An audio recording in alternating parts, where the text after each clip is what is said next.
पर अदम एतमाद का इजहार किया, दस्तूर, वो हम सब जानते हैं बहुत तकलीफ दे बातें थी। और एक सबसे बड़ी तकलीफ दे बात जो उत्तराखंड में देखने को मिली वो ये कि एक ऐसा साधु जिसने के इस तरह की बातें की थी नफरत अंगेज, जो उत्तराखंड के चीफ मिनिस्टर है धामी साहब, वो उसके क्या मैं पैर छूते हुए देखे गए, वायरल हुआ उनका वीडियो। इसी तरह से जो बघेल साहब हैं वो छत्तीसगढ़ के अंदर वजीर आला हैं, लेकिन उन्हें मुसलमानों के हवाले से जो कुछ कहा गया वो चीजें शायद सुनाई नहीं दी। उन्होंने जिस शख्स को गिरफ्तार किया वो महात्मा गांधी की तौहीन के हवाले से गिरफ्तार किया। ये एक और ज्यादा तकलीफ दे अमर है मेरे लिए। मैं इसलिए ये बात कह रहा हूं। मुझे एक बात आपसे और अर्ज कर दूं, मैं एक बात ये बता देना चाहता हूं, ये बात मैंने पहले भी कही है, मैं आज भी ये बात अर्ज करना चाहता हूं कि हमें मुसलमान की फिक्र इतनी नहीं है जितनी हिंदुस्तान की फिक्र है। क्यों कि हम ये मान के चलते हैं कि आप 200, 250, 500, 1000, 10,000 लोगों को डरा सकते हैं, लेकिन आप बैक वक्त 18 करोड़ 20 करोड़ लोगों को नहीं खौफजदा कर सकते, नहीं डरा सकते और नहीं भगा सकते। इस बात को मैं मानता हूं, लेकिन सरकारों का जो रवैया है उससे मुझे तशवीश है।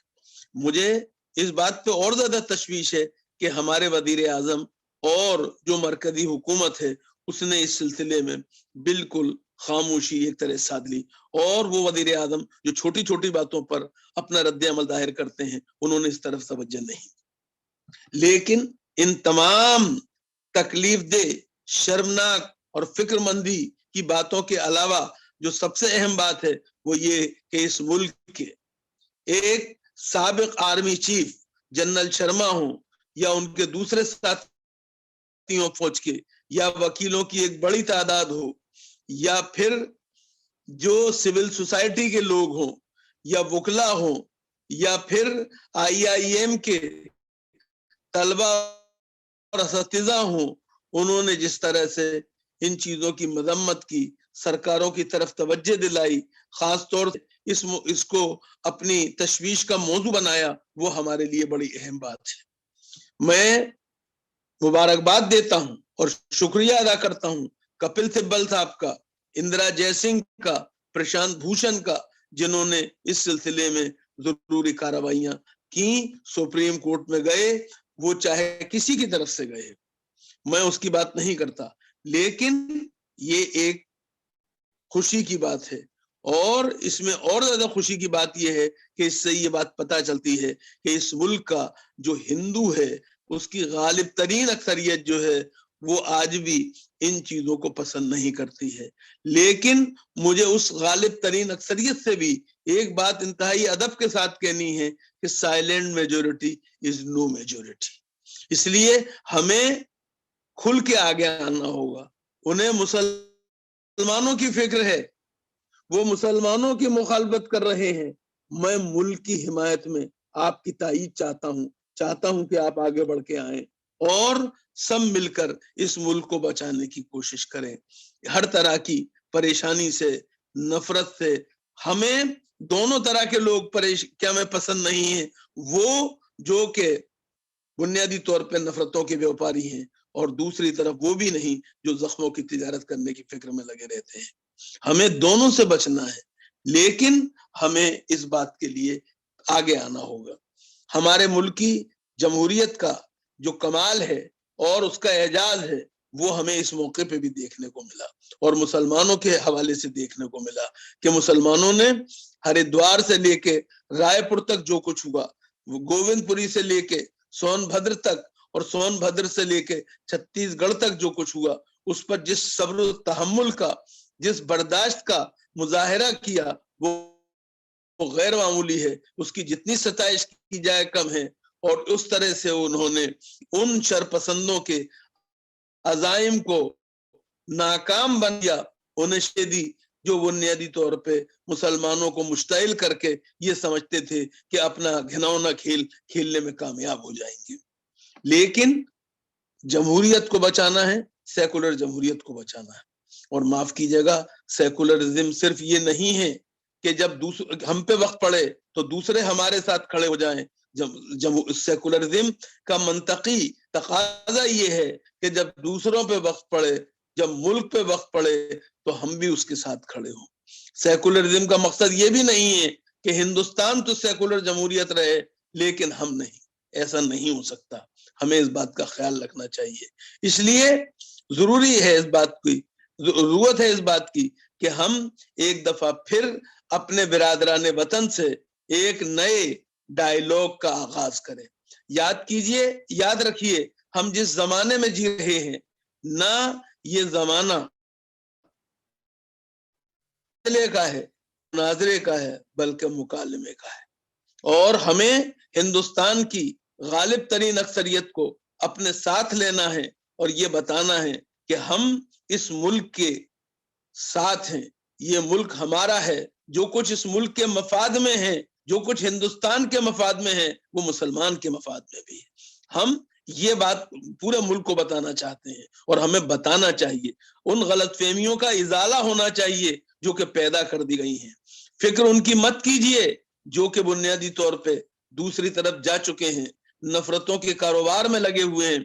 فکر ان کی کیجئے جو کہ ابھی تک اس سے بچے ہوئے ہیں اور آپ کے بارے میں ایک حسن ظن رکھتے ہیں.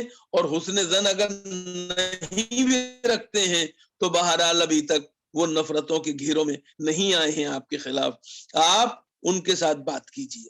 آپ ایک بات کا اور وہ کیجئے، اور مجھے ادب کے ساتھ یہ کہنے دیجئے ضیاء الدین نیّر صاحب کی کے حوالے سے میں آپ کی خدمت میں یہ بات عرض کرنا چاہتا ہوں.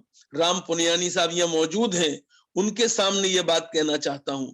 ظفر محمود اس کے لیے مستقل کوشش کرتے ہیں کہ حالات کو بہتر بنانے کے لیے. ان کے حوالے سے یہ کہنا چاہتا ہوں کہ جو کچھ آپ اپنے لیے چاہتے ہیں وہ دوسروں کو دینے کی عادت ڈالیے. یہ بہت ضروری ہے. اور ایک بات یہ، اگر ہم اس ملک میں سیکولر جمہوریت چاہتے ہیں تو سیکولر جمہوریت کی بقا، تحفظ اور اس کو فروغ دینے کے لیے ہمیں خود بھی آگے آنا چاہیے. میں ایک دفعہ پھر آپ کا شکریہ ادا کرتا ہوں کہ آپ نے مجھے یہ موقع دیا. میری خواہش، میں پہلے ہی آ گیا تھا جو متعینہ وقت پہ، لیکن مغرب کی اذان آپ کے یہاں کے بھی بات ہوئی ہے، اس لیے میں نے گزارش کی. میں پہلے کہیں اور وعدہ کر چکا تھا، اس لیے میں نے شفیق صاحب سے گزارش کی کہ مجھے پہلے موقع دے دیا جائے.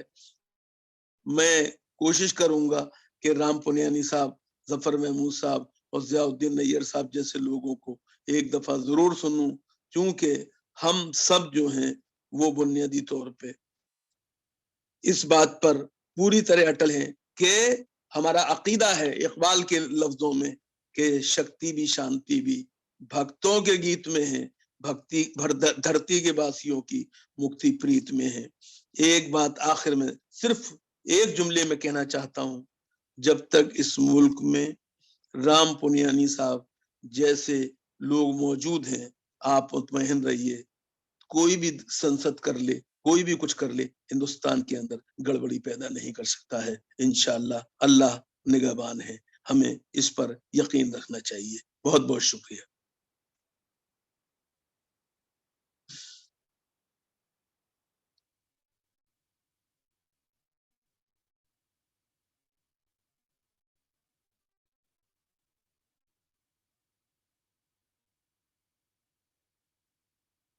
شفیق صاحب اب آپ کا میوٹ ہے.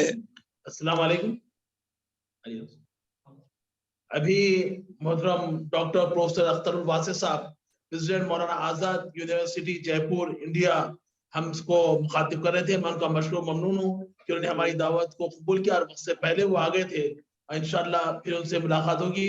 اور اس سیمینار کو انشاءاللہ تعالی پروفیسر رام پنیانی صاحب، former professor of bio medical engineering and former senior medical officer, doctor professor Saud Haram Khasmi صاحب، ڈاکٹر ظفر محمود صاحب، Indian civil servant and former officer of special duty for the Indian prime minister آپ کو مخاطب کریں گے. ان کی طرف آگے بڑھنے سے پہلے میں تنظیم کے چیف آرگنائزر جناب وحاج الدین صدیقی صاحب سے خواہش کرتا ہوں کہ وہ استقبالیائی کلمات سے نوازے جناب حاج الدین صدیقی صاحب.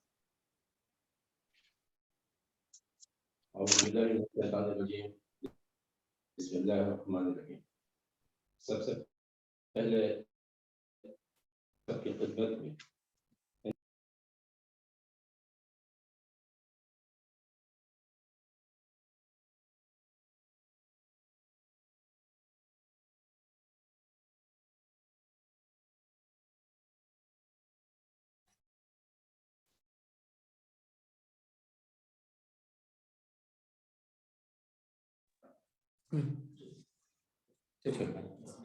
اعوذ باللہ من الشیطان الرجیم. بسم اللہ الرحمن الرحیم. سب سے پہلے آپ سب کی خدمت میں 73ویں یوم جمہوریہ کی انتہائی پرخلوص مبارکباد. حاضرین، ناظرین اور سامعین اکرام، کل ہند مجلس تعمیر ملت کے زیر اہتمام آج 73ویں یوم جمہوریہ کے موقع پر جو سیمینار ترتیب دیا گیا ہے وہ بعنوان ہندوستان کی جمہوریت دو راہ پر ہے. عالی جناب محمد ضیاء الدین نیا صاحب، صدر کل ہند مجلس تعمیر ملت و رکن آل انڈیا مسلم پرسنل لا بورڈ، صدارت فرما رہے ہیں. آج کے اس بامقصد اور پرمغز دعوت فکر دینے والے سیمینار میں پروفیسر رام پنیانی صاحب، پروفیسر اختر الواسع صاحب، پروفیسر سعود عالم قاسمی صاحب، ڈاکٹر ظفر محمود صاحب جیسی عظیم شخصیتیں جو ہندوستان کے مایہ ناز سپوت ہیں، زحمت خطاب کے لیے مدعو کیا گیا ہے. میں ان تمام معماران ہندوستان کو کل ہند مجلس تعمیر ملت کے ایک فکر انگیز ڈائس پر اپنے دل کی گہرائیوں سے خوش آمدید کہتے ہوئے خوشی و انبساط محسوس کر رہا ہوں. اسی کے ساتھ ساتھ جو ناظرین و سامعین اور شرکاء تشریف فرما ہیں، آپ کی اس عنوان سے دلچسپی اور کل ہند مجلس تعمیر ملت سے وابستگی پر خوشی کا اظہار کر رہا ہوں. کل ہند مجلس تعمیر ملت ایک مذہبی، تعلیمی، سماجی اور رفاہی تنظیم ہے جو بفضل تعالیٰ 72 سالوں سے اپنے اغراض و مقاصد کو روح و عمل لاتے ہوئے اپنے سفر کو جاری رکھی ہوئی ہے. کل ہند مجلس تعمیر ملت کے بانی و قائد محترم سید خلیل اللہ حسینی صاحب علیہ الرحمہ ماہر تعلیم اور مصلح قوم تھے. اپنے ملک بھارت دیش سے بے انتہا محبت رکھتے تھے. آپ ہندوستان کو دنیا کے ترقی یافتہ ممالک کی فہرست میں سر فہرست دیکھنے کے مشتاق تھے. آپ اور آپ کے جملہ رفقائے کار اور ذمہ داران تنظیم و کارکنان تنظیم بھی قائد محترم کے ان نظریات پر ہی عمل پیرا ہیں کہ ہم ہندوستان کے ہیں، ہم ہندوستانی ہیں، ہندوستان ہمارا ملک ہے، ہمارا دیش ہے. برطانوی راج اپنی عیاری مکاری اور سازشوں سے ہندوستان کی گردن میں طوق غلامی ڈال رکھا تھا.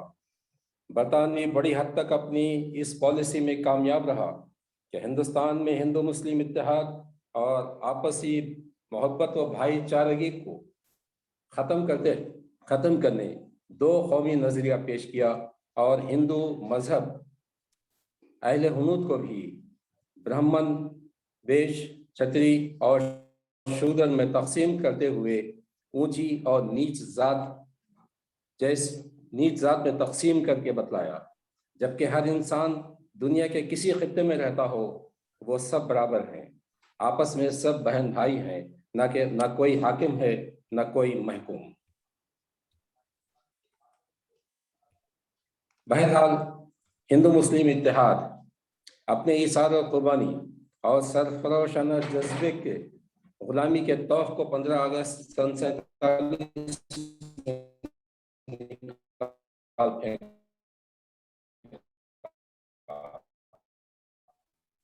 مجاہدین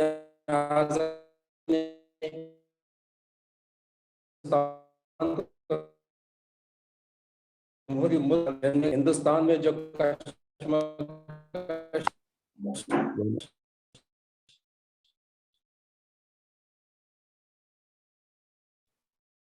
اور کسی اور راہ پر گامزن دکھائی دے رہا ہے. مذہبی ہم آہنگی، محبت و اخوت کے ساتھ ساتھ یہاں کی کاشت، صنعتیں، بینکس، سیاست اور تعلیمی ادارے کس راہ پر اور کس نقطۂ نظر کے تحت اپنے بنیادی مقصد نظریے سے ہٹ رہے ہیں یا ہٹا دیے جا رہے ہیں، اور کون سی قوتیں اس کے پس پردہ مصروف وقار ہیں۔ یہ بڑا اہم سوال ہے، اور یہی حالات ہندوستان اور ہندوستانیوں کو کہاں سے کہاں لے جا رہے ہیں۔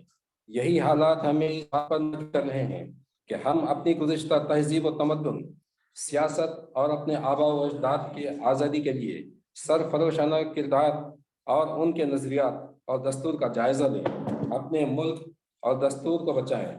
اس کے لیے میں سمجھتا ہوں کہ سن 47 اور اس سے قبل کے جو حالات ہیں ان کا سرسری جائزہ لیا جائے تو ہمیں ہمارے آج کے اس سیمینار کے عنوان ہندوستان کی جمہوریت دو راہ پر ہے لا کھڑا کر چکی ہے۔ پھر موجودہ حالات پر ہندوستان میں ذات پات کی تقسیم اور انتخابات، معاشی سماجی صنعتیں، تعلیمی ترقی یا تنزلی پر ہمارے بیچ تشریف فرما اسکالرز سیر حاصل جائزہ لیں گے، تاکہ ہندوستان کی نئی گزشتہ اور آنے والے کل کے لیے اپنے آپ کو صحیح خطوط بلکہ صراط مستقیم کے لیے تیار کر لیں گے۔ ہمارا ملک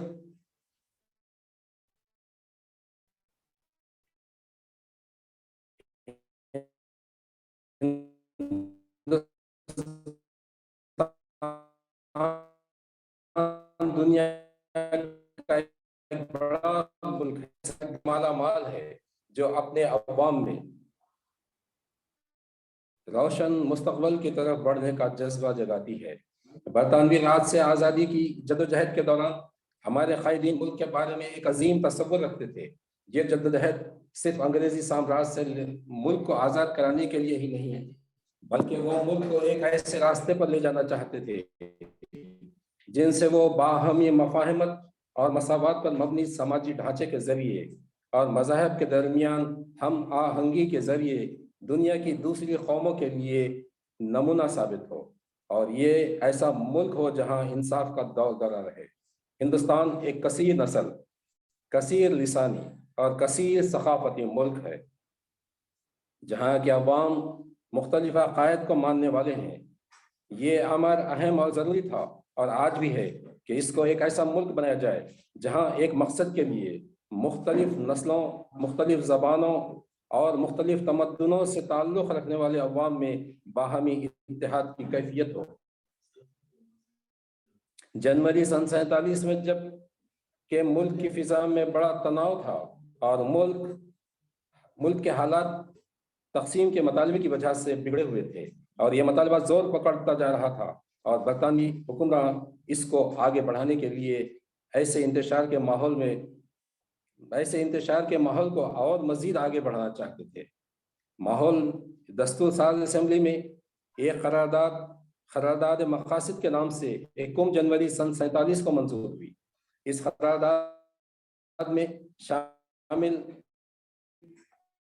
اہم مقاصد اس طرح تھے: مساوات، حیثیت کی، مرتبے کی، مواقع کی اور قانون اور فکر کے اظہار کی، عقیدے کی، عبادت کی، پیشے کی، انجمن سازی کی اور عمل کی، ان تمام کی ضمانت ہندوستان کے تمام شہریوں کو دی جائے گی اور ان کو فراہم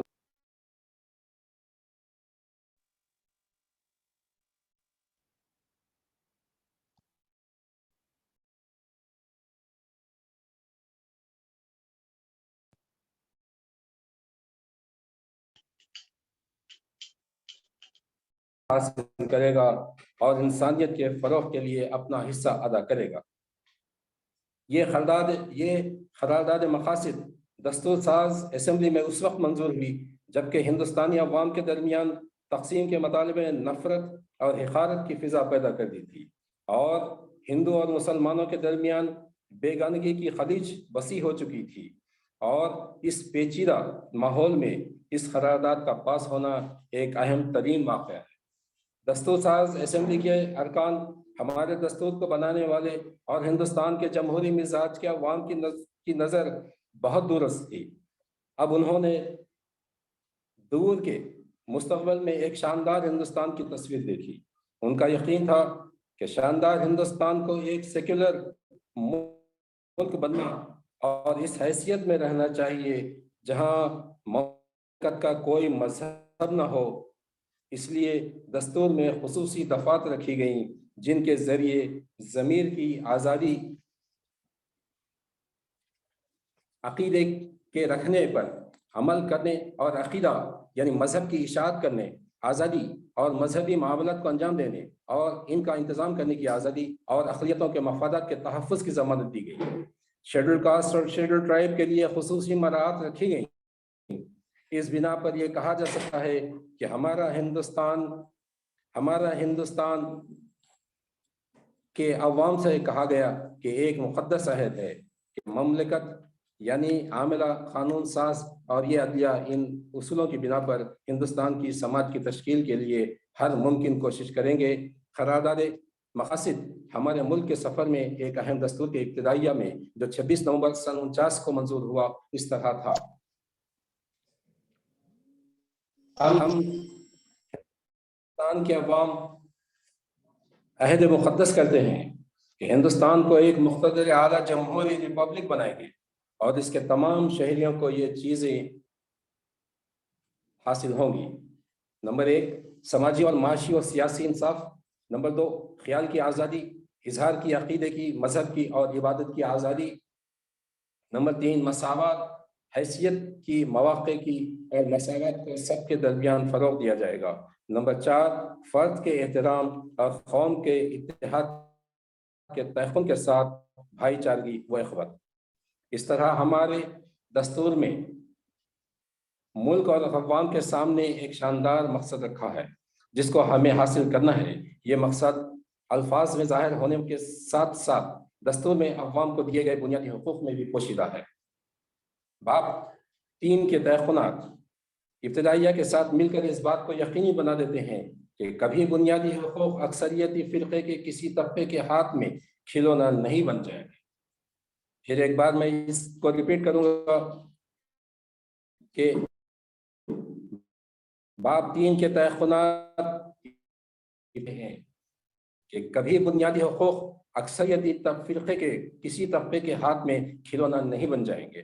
ان بنیادی حقوق کا مقصد مساوات پر مبنی سماج کی تشکیل ہے جہاں تمام شہری زور زبردستی اور دباؤ سے آزاد ہوں.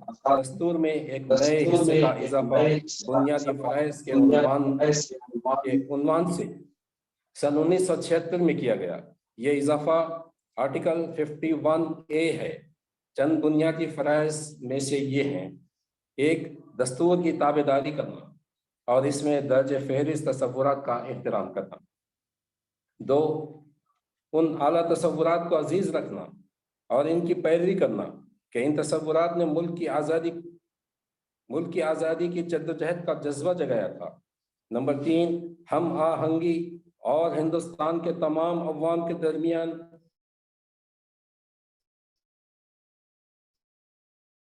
مشترکہ بھائی چارگی کے جذبے اور طبقاتی تصورات سے بلند ہو کر فروغ دینا. خواتین کے احترام کو متاثر کرنے والی روایات کو ختم کرنا. نمبر 4 ہمارے مخلوط کلچر کی مالا مال وراثت کی قدر کرنا اور اس کو قائم رکھنا. انگریزوں نے بنگال میں اپنے موقف کو مضبوط بنانے کے بعد اور خصوصاً نواب سراج الدولہ کو 1656 میں پلاسی کی شکست دینے کے بعد جہاں میر جعفر نے غداری کی اور راجہ رام موہن لال نواب کے ساتھ کھڑے رہے، انگریزوں کی ایسٹ انڈیا کمپنی نے محسوس کیا کہ انگریز ہندوستان پر اس وقت تک حکومت کر سکتے ہیں جب تک کہ مسلمان اور ہندوؤں کے درمیان اختلاف رہے، اور جب یہ دونوں متحد ہو جائیں تو اس بڑے ملک ہندوستان کو ہمیں چھوڑنا پڑے گا. اس لیے انہوں نے ہندوستان کے عہد وسطیٰ کی تاریخ کو اس انداز میں دوبارہ لکھوایا اور کئی جھوٹے واقعات کا اضافہ کیا تاکہ ہندوستان کے ان دونوں مذہبی گروہوں کے درمیان بیگانگی، اختلافات اور دشمنی کے بیج بوئے جائیں. آزادی کی پہلی جنگ 1857 میں انگریزوں نے دیکھ لیا کہ ہندو اور مسلمانوں کے درمیان دراڑ پیدا کرنے کا کام ان کی آرزو کے مطابق نہیں ہوا. میرٹھ کے ان سپاہیوں کی زبانوں پر جنہوں نے اپنے انگریز آقاؤں سے بغاوت کی تھی، دین کا نعرہ تھا. अंग्रेजों के इख्तिदार के खिलाफ जो भी उठ खड़ा हुआ, चाहे वो हिंदू हो कि मुसलमान, उसने यही ऐलान किया कि मुगल बादशाह बहादुर शाह जफर हमारा शहंशाह है। इसका एतराफ वी.डी. सावरकर ने अपनी किताब the Indian war of independence 1857 में किया। बहादुर शाह जफर ने हिंदुओं और मुसलमानों के दिलों में जज्बा और हमारे मुल्क से आज़ादी और मुल्क से अंग्रेजों को बाहर निकालने की आरज़ू पैदा की। अंग्रेजों की अपनी कोशिशों को दुगना कर दिया। अब इनकी कोशिश रही कि मुस्लिम हुक्मरानों को, मंदिरों को तोड़ने वाला, हिंदू औरतों की इस्मतें लूटने वाला, जालिम और खूंखार और जबर जुल्म के जरिए हिंदुओं का मजहब ये बताया जाए कि अंग्रेजों ने ऐसे सबर आजमा हालात से हिंदू को बचाया। अंग्रेज हिंदुओं के मोहसिन है, इसीलिए हिंदुओं का काम है कि हिंदुस्तान में अंग्रेजों की हुकूमत के क़याम और इस्तेहकाम में मदद दे।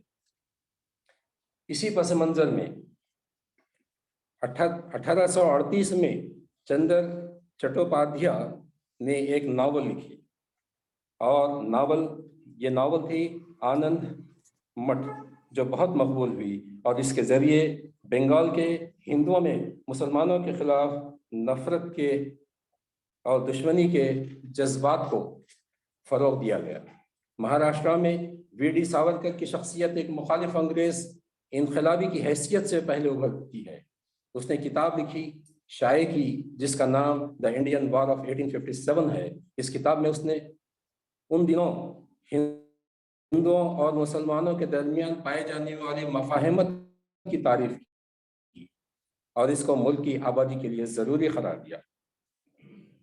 और इसी के साथ साथ उन्होंने टीपू सुल्तान के वालिद हैदर अली की भी तारीफ की और लिखा कि हिंदुस्तान की आज़ादी के खतरे को पहले भांपने वालों में पूना के नाना फरनवीस और मैसूर के हैदर साहब थे। उसने आज़ादी के मकासद के लिए नाना के सफ़ीर अजीमुल्लाह खां के कारनामों को भी तस्लीम किया और कहता है कि 1857 की इनकलाबी जंग के अहम किरदारों में सबसे ज्यादा याद रखा जाने वाला नाम अजीमुल्लाह खां का है। आज़ादी की जंग का तस्वर जिन तेज जहन के दिमागों में आया, इनमें अजीमुल्लाह खां को एक नुमाया मुकाम देना चाहिए। इनकलाब के मराहल जिन मुख्तलिफ मनसूबों के जरिए रूनुमा हुए, इनमें अजीमुल्लाह खां का मनसूबा खुसूसी तवज्जो का मुस्तहक है। बहरहाल, मैं अपनी बात को समेटते हुए, अपने ख्यालात को मुख्तसर करते हुए ये कहे बगैर नहीं रह सकता कि बरतानवी साम्राज्य ने इस इनकलाबी सावरकर को गिरफ्तार किया और काले पानी की सजा देते हुए अंडमान में कैद किया। जब सावरकर को 1964 में रिहा किया गया तो बिल्कुल बदला हुआ शख्स था। कहा जाता है कि उसने बरतानवी हुकूमत से माफ़ी चाहिए और माफ़ी की इस दरख्वास्त पर इसको अंडमान की जेल से रिहा किया गया। अब अंग्रेज़ों से लड़ने का उसका जज्बा ख़त्म हो चुका था और हिंदू मुस्लिम इत्तेहाद की आवाज़ लगाने वाला, मुसलमानों के खिलाफ नफरत का प्रचार करने वाला बन गया और उसी ने हिंदुत्व की सलाह भी दी।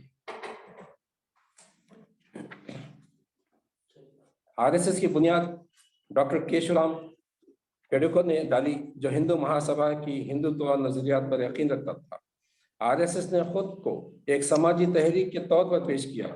हिंदुस्तान की आज़ादी की तहरीक में उसने कोई हिस्सा अदा नहीं किया और अंग्रेजी हुकूमत के खिलाफ किसी मुहिम या तहरीक या एजुकेशन में शिरकत नहीं की। इस बात को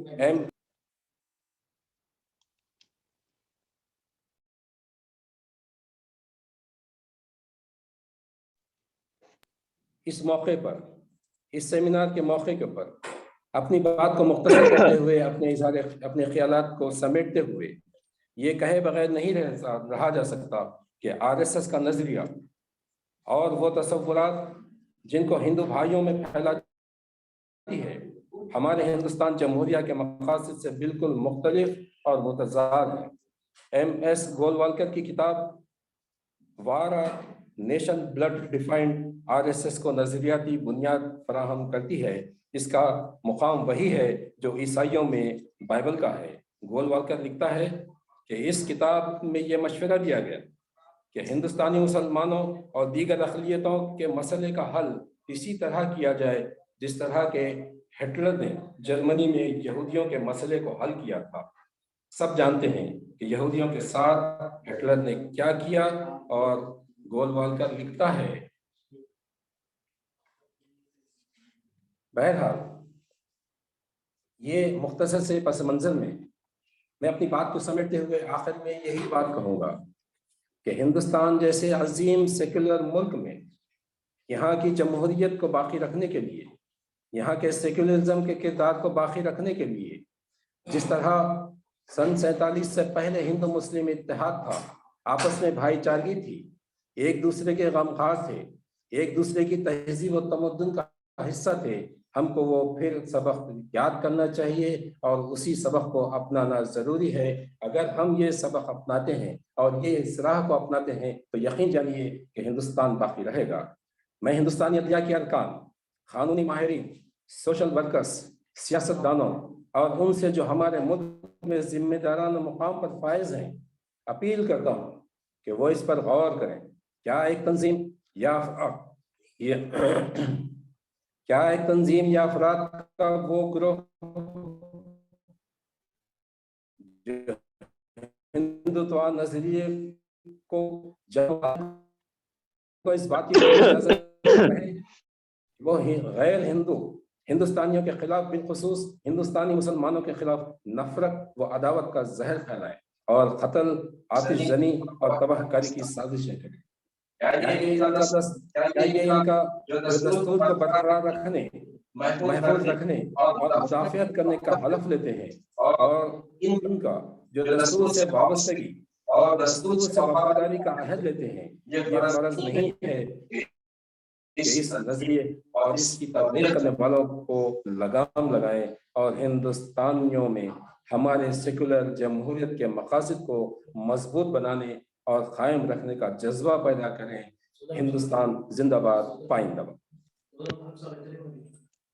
ابھی جناب وحاج الدین صدیقی صاحب بیان کر رہے تھے، میں پروفیسر سعود عالم قاسمی صاحب سے خواہش کرتا ہوں کہ وہ مخاطب کریں۔ پروفیسر سعود عالم قاسمی صاحب۔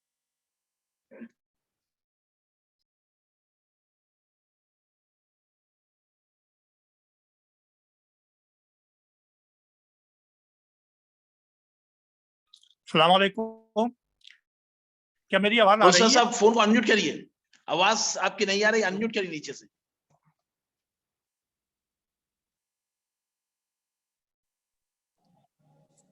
پروفیسر صاحب ذرا نیچے سے انمیوٹ کریے آپ کے فون میں آواز کو۔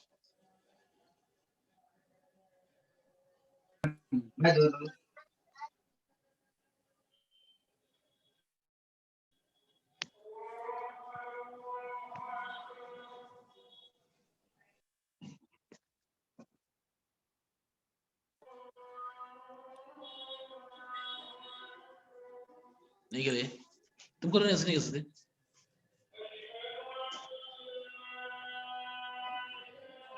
نیچے میوٹ بول کے نکال، دیکھو وہاں ریڈ لائن ہے، اس کو آپ ہٹائیے، انمیوٹ ہوتا۔ جی کر دیا، ٹچ کریے جی، بسم اللہ۔ آواز آ رہی ہے؟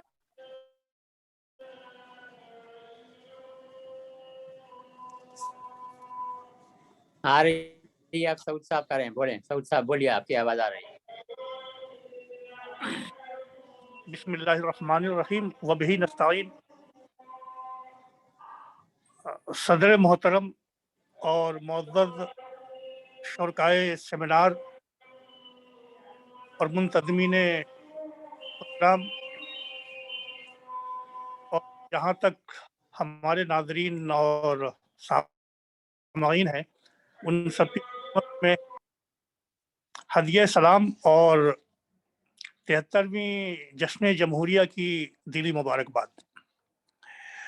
مبارکباد اس بات کے لیے بھی کہ ہماری دستور اور آئین ساز اسمبلی کے، بلکہ ہمارے دستور ہند کے مرتب کرنے والے ڈاکٹر بھیم راؤ امبیڈکر نے ایک موقع پہ یہ کہا تھا کہ جمہوریت کی زندگی کے لیے ضروری ہے کہ جمہوری قدروں کی مدد کی جائے اور ہمارے سیاسی رہنماؤں کا محاسبہ بھی کرتے رہنا چاہیے. یہ جمہوریت کے لیے بہت ضروری ہے. تو آپ کا یہ جو پروگرام ہے آج کا، یہ نہ صرف جشن جمہوریہ کی قدروں کو عوام کے دل و دماغ میں موجزن کرنے کے لیے ایک سنجیدہ کوشش ہے، بلکہ ان سیاسی رہنماؤں کی بھی اور ان کی کوششوں کی بھی اور ان کے خیالات و جذبات کو صحیح سمت دینے کی بھی ایک کوشش ہے. اس کے لیے ہم آپ کو مبارکباد دیتے ہیں. بات یہ ہے کہ برطانیہ کا وہ جو دستور ہند تھا 1935 کا، اس کو ختم کر کے اقتدار کو منتقل کرنے کے لیے 1949 میں جو اسمبلی قانون ساز بنائی گئی، اس نے پورے 3 سال لگائے. اس آئینی کمیٹی نے دنیا کے تمام دستوروں کا مطالعہ کیا اور اس کے بعد ان سب کا خلاصہ نچوڑ حاصل کر کے انہوں نے ایک بہت وقی شاندار دستور بنایا جو ہمارا دستور ہند ہے. ابتدا میں یہ دستور 395 دفعات پہ مشتمل تھا، لیکن وقتاً فوقتاً ان میں ترمیمات ہوتی رہیں، اصلاحات ہوتی رہیں، اور اب ان ترمیمات کے بعد 448 دفعات پر یہ مشتمل ہے. ہمارا دستور ہند یہ کہتا ہے کہ اس کی بنیاد سماجوادی غیر جمہوری عوامی جمہوریت پر ہے. یعنی ہمارا ہندوستان 4 پلرز پہ کھڑا ہے. ایک پلر تو یہ ہے کہ یہ سماجوادی ہے، دوسرا پلر یہ ہے کہ یہ سیکولر ہے، غیر مذہبی ہے، تیسرا یہ ہے کہ یہ عوامی ہے، اور چوتھا یہ ہے کہ یہ جمہوریہ ہے. سوشلسٹ بھی ہے، سیکولر بھی ہے اور ڈیموکریٹک بھی ہے. اگر دستور کی اس روح کو آپ دیکھیں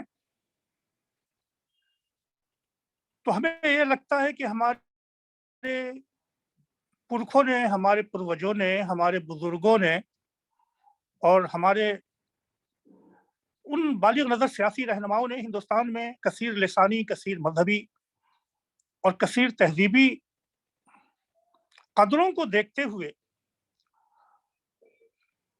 یہ مناسب سمجھا کہ ان تمام قوموں کو، نظریات کو اور تہذیبوں کو جو ان کی صالح قدریں ہیں یا ان کی جو مثبت قدریں ہیں ان کو جگہ دی جائے اور ان کی بنیاد کے اوپر ہندوستان کو آگے بڑھانے اور ترقی دینے کی کوشش کی جائے.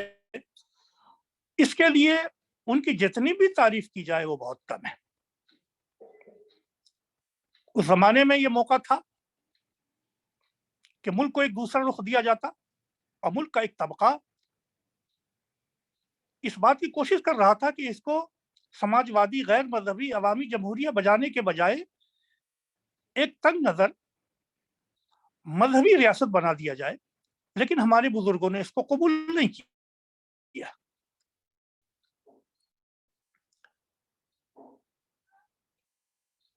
نہ صرف یہ کہ اس کو قبول نہیں کیا بلکہ ایک بالغ نظری کا ثبوت دیتے ہوئے اور ایک وسیع ذہن کا ثبوت دیتے ہوئے، ہندوستان کی تعمیر و ترقی کے امکانات کو سامنے رکھتے ہوئے انہوں نے اس کو غیر مذہبی سیکولر عوامی اسٹیٹ بنایا. بلکہ ان کے پریامبل میں یہ بات رکھی کہ یہ ملک کھڑا ہوگا انصاف کے لیے، آزادی کے لیے، مساوات کے لیے.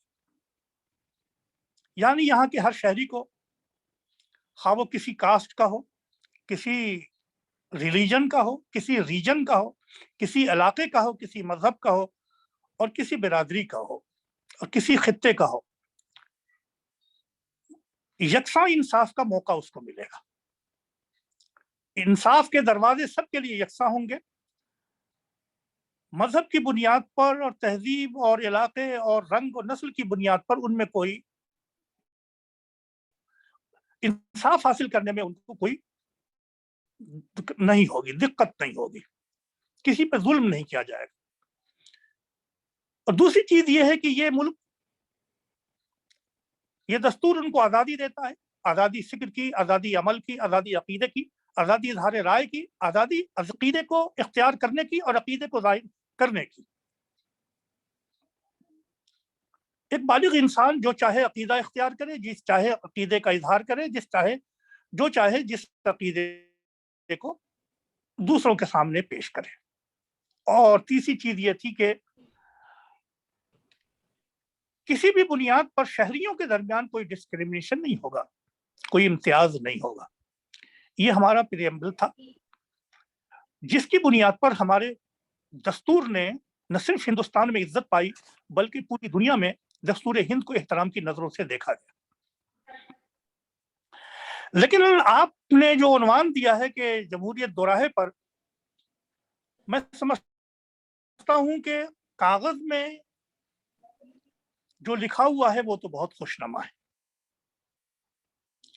अब तक जो तहरीरों में है वो तो बहुत उम्दा है, लेकिन उनको नाफिज करने वाले जो लोग हैं, अगर वो नेक नीयत ना हो, अगर वो संजीदा ना हो, अगर वो मुल्क के तई खैर खा ना हो, तो एक कागज के नकुश रह जाते हैं अलग, लेकिन अमल में जो चीज आती है वो एक भयानक शक्ल इख्तियार कर लेती है, जिसका मुजाहरा हिंदुस्तान में आजकल हो रहा है।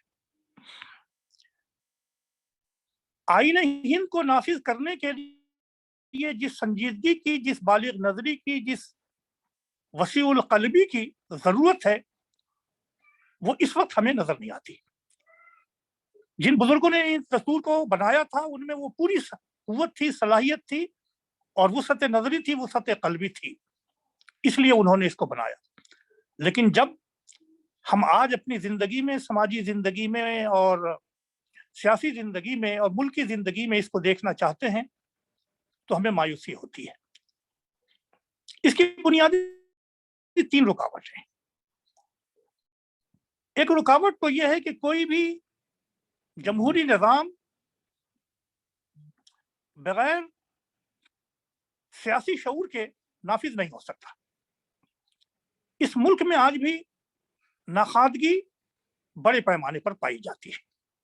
हुकूमत की जिम्मेदारी थी कि वह हर शहरी को तालीम याफ्ता बनाए और बुनियादी तालीम कम से कम उनको फराहम करे, लेकिन जमहूरियत का 73वां जश्न हम मना रहे हैं, लेकिन आज तक हम इस लक्ष्य को हासिल नहीं कर पाए। इस मंसूबे को हम पूरा न कर सके कि हम हर शहरी को बुनियादी तालीम फराहम कर लें। इसमें एक जिम्मेदारी तो हुकूमत की होती है कि वो अपनी जिम्मेदारी को पूरी करे, लेकिन एक जिम्मेदारी हम शहरियों की भी होती है, हमारी समाजी अंजुमनों की भी होती है, हमारी मजहबी, लिसानी और तहजीबी अंजुमनों की भी होती है कि हम इस मकसद को हासिल करने में अपनी जिम्मेदारियां निभाएं। मैं खास तौर से इस वक्त चूंकि तामीर मिल्लत के प्लेटफॉर्म से गुफ्तगू कर रहा हूं, तो मैं मुस्लिम ऑर्गेनाइजेशन से ये कहना चाहता हूं, उनकी जितनी सियासी तंजीमें हैं जिनकी बुनियाद समाज पे है, समाजी कामों पे है, खिदमत खल्क पे है, तामीरी कामों पे है, उनके लिए आगे बढ़ने के मौके हैं। लेकिन जिन तंजीमों ने ये काम नहीं किया है, उनके लिए आगे बढ़ने के मौके बहुत कम है। ये अंजुमनें सूख जाती हैं, खत्म हो जाती हैं। तो हमारी जिम्मेदारी यह है कि मुल्क को, उनके सियासी रहनुमाओं को ये याद दिलाएं कि हर तबके को जिस तरीके से तालीम की जरूरत है वो फराहम करें, खासतौर से मुसलमानों के जो आर्टिकल 25 में, 29 में और 30 में दिए गए हैं, उसको यकीनी बनाएं। दूसरी ये कि हम अपनी जिम्मेदारियां भी निभाएं कि हर कस्बे में, हर देहात में हम तालीम को आम करें और एक सियासी शऊर बेदार करें कि हम अपने हकूक को किस तरह हासिल कर सकते हैं, और अगर हमारे हकूक पे डाका डाला जाए तो हम उसको डिफेंड किस तरह से कर सकते हैं। ये हमारी बुनियादी जिम्मेदारी है। और तमाम उन मुस्लिम ऑर्गेनाइजेशन से जो मुख्तलिफ इलाकों में काम कर रहे हैं, हम सिर्फ शिकवा करके अपने वजूद को बामाना नहीं बना सकते। हम अहमद शराज के एक शेर से अपने जज्बात को जाहिर कर सकते हैं कि शिकवे जुल्मते शब से तो कहीं बेहतर था कि अपने हिस्से का दिया कोई जलाते जाते। तो जमहूरियत में जहां हुकूमत की जिम्मेदारी होती है कि वो तालीम को आम करे, वहां बाशऊर जमहूरी इदारों की और उनके अफराद की यह जिम्मेदारी होती है कि जिंदगी की सीढ़ी में लुढ़कते हुए लोगों की दस्तगीरी करें और उनमें तालीम की जोत जगाएं। बहुत से इलाके ऐसे आज भी हैं जहां तालीम की किरण नहीं पहुंची और हम गाफिल हैं। हमारा एलीट तबका यह है कि वो अपनी ख्वाबगाहों में मस्त है, अपने ड्राइंग रूम में मस्त है, और उनकी जिंदगियां सिर्फ गुफ्तन में, खुर्दन में और निशस्तन में महदूद होकर के रह गई है। एक मिशनरी झील की तरीके से जिस तरह हम काम हमें करना चाहिए, हम मुसलमानों ने नहीं किया है। तो एक बात जो हमें कहनी है इस मौके पर कि जमहूरियत को अगर बामाना बनाना है तो नाखादगी को मुल्क से हटाना है, और नाखादगी में को मिटाने में हुकूमत की स्कीमों की जितनी मदद हो सकती है वो ली जाए, और जो हमारी जिम्मेदारियां हैं हम उनको भी वो पूरी करें। एक खास बात और है जो मैं आपसे कहना चाहता हूं इस मौके पर, वो ये है कि हुकूमत की जो तालीमी स्कीमें होती हैं, हमारे मुसलमानों को मालूम तक नहीं होती कि वो स्कीमें क्या है। हमारे यहाँ एनजीओ को जो काम करना चाहिए वो ये काम नहीं कर पाते कि हुकूमत की तालीमी स्कीमों को गांव-गांव तक हम फैला दें। ये हमारा काम है और ये हमको करना चाहिए। दूसरी चीज ये है कि गुर्बत, हिंदुस्तान में ये दावा बहुत किया जाता है कि हमने पॉवर्टी लाइन को बहुत नीचे कर दिया है, लेकिन हकीकत यह है कि अभी भी मुल्क की एक बड़ी आबादी पॉवर्टी लाइन के नीचे रहती है। स्लम एरियाज में रहने वाले रिक पैकर्स, कूड़े चुनने वाले लोग, और इसी तरीके से भीख मांगने वाले लोग, या इसी तरीके से जिंदगी के बहुत छोटे छोटे कामों से अपनी रोजी रोटी पालने वाले लोग हर जगह आपको नजर आते हैं। हुकूमत की जहां जिम्मेदारी यह है कि वो हर शहरी के लिए एक बाइज्जत माश का जरिया पैदा करे, हमारी भी जिम्मेदारी ये होती है कि हम जिंदगी के वसाइल से महरूम लोगों को की दस्तगीरी करें, वहां तक पढ़ें। हम खास तौर से मुसलमानों से एक बात ये कहते हैं कि इनका बड़ा तबका ऐसा है जो खुशहाल है और उनको ज़कात और सदक़ात का निज़ाम है। यहाँ डॉक्टर ज़फ़र महमूद साहब बैठे हुए हैं, एक बड़ा काम ये करते हैं। हमने ये समझा कि शायद हमारे ज़कात के मुस्तहिक़ सिर्फ मदारिस के लोग हैं या हमारे ख़ानदान के लोग हैं, लेकिन जो लोग हॉस्पिटल चला रहे हैं, जो लोग यतीम बच्चों की कफ़ालत कर रहे हैं, जो लोग कॉलेजेस चला रहे हैं, जो IAS IPS की ट्रेनिंग दे रहे हैं, उन इदारों की मदद करने की हमें ज़रूरत नहीं है। ये जो बहुत पुरानी सोच थी, आज इस जमहूरी ज़माने में भी हमने वो बाकी रखा हुआ है। हमें इसको भी बदलना चाहिए आज की तारीख में। हम अपने वसाइल को मुल्क की तरक्की के लिए और मुल्क के नौजवानों को जो वसाइल ज़िंदगी से महरूम है आगे बढ़ाने के लिए अगर हम अपना सरमाया लगा सकें तो इससे बड़ी कोई बात नहीं हो सकती। और जमहूरियत को खराज अकीदत आज की तारीख में इससे बेहतर तरीके से नहीं दिया जा सकता। तो हम अपने एलीट गुरु से ये भी कहेंगे, खुशहाल तबकों से ये भी कहेंगे कि जहां जहां आपको ये महसूस हो कि यहाँ अंधेरा है और गुर्बत का अंधियारा है, वहाँ हमारे पैसे, हमारे सिक्के पहुंचे और वहां गुर्बत का खात्मा करने में हमारी मदद शामिल हो। तीसरी चीज जो जमहूरियत में रुकावट बनती है वो यहाँ की फिरकवारियत है। हिंदुस्तान एक नेशन है, एक कौम है, एक मुल्क है, एक ऐसा मुल्क है कि जिसमें तहजीबें, मुख्तलिफ मजहबी निज़ाम, मजहबी तरीक़े और तहजीबी तरीक़े और लिसानी तरीक़े जारी और सारी। हमारे नोटों के ऊपर भी लिखा होता है कितनी ज़ुबानें हम इस मुल्क के अंदर जारी और सारी रखे हुए हैं। लेकिन जब ये सब उसी वक्त है कि जब मुल्क के तमाम शहरियों में एहसास हो कि यहाँ का हर तबका मसावी है, हर तबके को आज़ादी है, दस्तूर में ये आज़ादी दी जाए और अमलन इंक्रोचमेंट किया जाए, उस पर डाका डाला जाए, तो जमहूरियत आगे नहीं बढ़ती। अभी आपने देखा कि धर्म संसद के नाम पे हरिद्वार में कई तबकों को निशाना बनाया गया, बाबाए कौम को भी निशाना बनाया गया, मुल्क के एक पढ़े लिखे साबिक वज़ीर आज़म को निशाना बनाया गया और मुल्क की सबसे बड़ी कम्युनिटी मुस्लिम कम्युनिटी को निशाना बनाया गया, यहाँ तक कि कत्लेआम की धमकी दी गई। मुझे खुशी है कि अभी जमहूरियत जिंदा है और इस मुल्क का ज़मीर भी जिंदा है कि तमाम तबकों ने, फौजी जर्नल ने भी, पुलिस के IAS ऑफिसर ने भी, यूनिवर्सिटी के प्रोफेसर्स ने भी और अदालतों के वकला ने भी, सहाफियों ने भी बड़ी तादाद में आगे आए, इसको कंडम किया और मुल्क के लिए इसे खतरा बताया। हमें उम्मीद थी कि सियासत के आला ओहदों पर बैठे हुए लोग भी इसको इसी तरह लेंगे और मुल्क के लिए इसे खतरा समझेंगे, लेकिन उनकी खामोशी ने एक पैगाम दिया और वो ये है कि जो दस्तूर है वो अपनी जगह, लेकिन जो अमलन हिंदुस्तान के अंदर, भारत के अंदर ये हो रहा है, इससे वो अपने मकासद को हासिल कर सकते हैं। ये एक खतरा है जमहूरियत के लिए, इसके लिए हमको आगे बढ़ना होगा। देखिए, एक बात याद रखने की है कि rights and respect of the people of India is to be preserved by constitution, by administration and by the court. ये तीनों जिम्मेदार हैं। कोर्ट भी काम करे, इंतजामिया भी काम करे और दस्तूरी इदारे भी काम करें, पार्लियामेंट भी काम करें। अगर फर्द की आज़ादी और अगर फर्द की इज्जत या किसी कम्युनिटी की आज़ादी, कम्युनिटी की इज्जत महफूज नहीं है तो जमहूरियत बेमाना होकर के रह जाती। आज हम ये देखते हैं कि मुख्तलिफ तबकात पे हमले होते हैं और साजिशी लोग वो अपना प्रोटेक्शन हुकूमत में हासिल कर लेते हैं, सियासी गलियारों में हासिल कर लेते हैं। मुजरिम हर समाज में होते हैं, हर जगह होते हैं, लेकिन ये नहीं होना चाहिए कि मुजरिमों को सियासत में और हुकूमत में कोई पनाहगाह मिल जाए। ये जब होगा तो जमहूरियत की साख कमजोर होती चली जाएगी।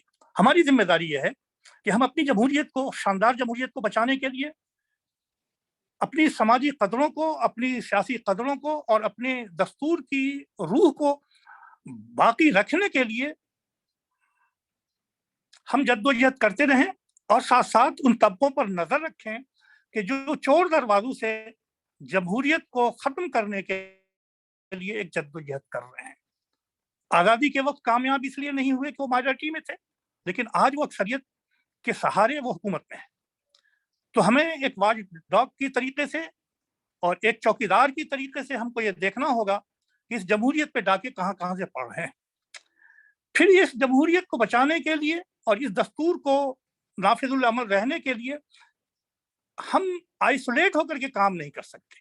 कोई एक कम्युनिटी ये चाहे कि इसको प्रिजर्व कर ले या इसके खतरात को रोक ले तो ये मुमकिन नहीं है। इसके लिए हमें बिरादरान वतन का ताउन हासिल करना होगा, उन अफराद का जो सिंसियर हैं, जो अपना वक्त भी डिवोट कर रहे हैं और मुल्क की सालमियत के लिए जद्दोजहद भी कर रहे हैं, उनका, उन तंजीमों का, उन ऑर्गेनाइजेशन का, और उनकी मदद से हमें उन तबकों को आइसोलेट करना चाहिए जो इस जमहूरी निज़ाम को पसंद नहीं करते और इस मुल्क के अंदर अपने अलावा किसी और रंग को बर्दाश्त नहीं कर सकते। हमारी जिम्मेदारी यह भी होती है कि हम वक्तन फवक्तन ऐसे काम करते रहें कि जिससे इन तबकों को भी हम दूसरों के सामने एक्सपोज कर सकें और अपने इन कदरों को नाफिज करने के लिए हम मुश्तरका लाए अमल भी अपना सकें। जब जब मुसलमान आइसोलेशन में कोई काम करेंगे तो मुल्क पे उसके असरात मुस्बत नहीं होंगे, लेकिन जब वो दूसरों से मिल करके मुल्क की जमहूरी कदरों को बचाने के लिए, दस्तूर को नाफिज करने के लिए जद्दोजहद करेंगे तो उसमें कुव्वत होगी, ताकत होगी और उनकी आवाज सुनी जाएगी। आज का दिन एक मुबारक दिन है। इस दिन में हम ये अहद करें कि हम जमहूरी कदरों को न सिर्फ बाकी रखेंगे, उसकी इशाअत करेंगे और इसमें जहां जहां से शगाफ डालने की कोशिश की जा रही है, हम उन पर नजर रखेंगे और उनका सद्देबाब करेंगे, उनको एक्सपोज मुल्क में भी करेंगे और आलमी सतह पर भी हम उनको एक्सपोज करेंगे और एक मुत्तहिदा आवाज के तौर पर, मुत्तहिदा कुव्वत के तौर पर हम उन तबकों के सामने आएंगे जो इस जमहूरियत के लिए सद्द राह बन रहे हैं या बनना चाहते हैं। मैं एक बार फिर आप हजरात को मुबारकबाद देता हूं जश्न जमहूरियत का के लिए और इस प्रोग्राम को ऑर्गेनाइज करने के लिए, और दरख्वास्त करता हूं कि हम में से जो शख्स जितना भी मुमकिन हो सके अपनी जिम्मेदारियां निभा सके, कोई एक चिराग जला सकता हो एक चिराग जला दे, कोई एक फर्द को पढ़ा सकता हो एक फर्द को पढ़ा दे, कोई एक घर का चूल्हा जला सकता हो तो वो इस काम को कर दे। तब ये हमारी जमहूरियत बामाना होगी। जब हमारा कंट्रीब्यूशन इस जमहूरियत में होगा तो हम इसका फल और आइंदा नस्लों के ऊपर उसका असर देख सकेंगे। इसी पर मैं अपनी बात खत्म करता हूँ। बहुत बहुत शुक्रिया। अस्सलाम वालेकुम रहमतुल्लाहि व बरकातुहू।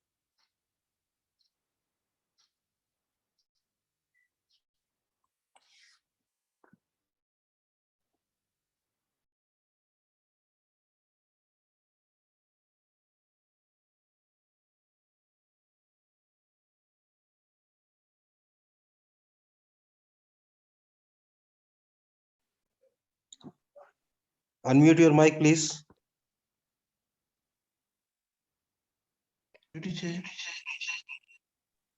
अभी प्रोफेसर डॉक्टर सऊद आलम खासमी साहब मुखातिब कर रहे थे। इसके बाद डॉक्टर सैयद जफर महमूद साहब, Indian civil servant and former officer of special duty for Indian charter, मुखातिब करेंगे।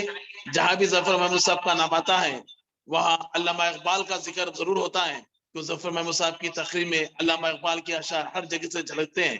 मैं उससे पहले जनाब अब्दुल राफी जो महाराष्ट्र तामीर मिल्लत के बहुत एक्टिव कारकुन है, उनसे ख्वाहिश करता हूँ कि कलाम इकबाल पेश कर रहे हैं। जनाब अब्दुल राफी साहब। अस्सलाम वालेकुम। आवाज आ रही है क्या? आ रही है। ये अल्लामा इकबाल का एक नज़म है जो कि बांगे दरा से माखूज की गई है।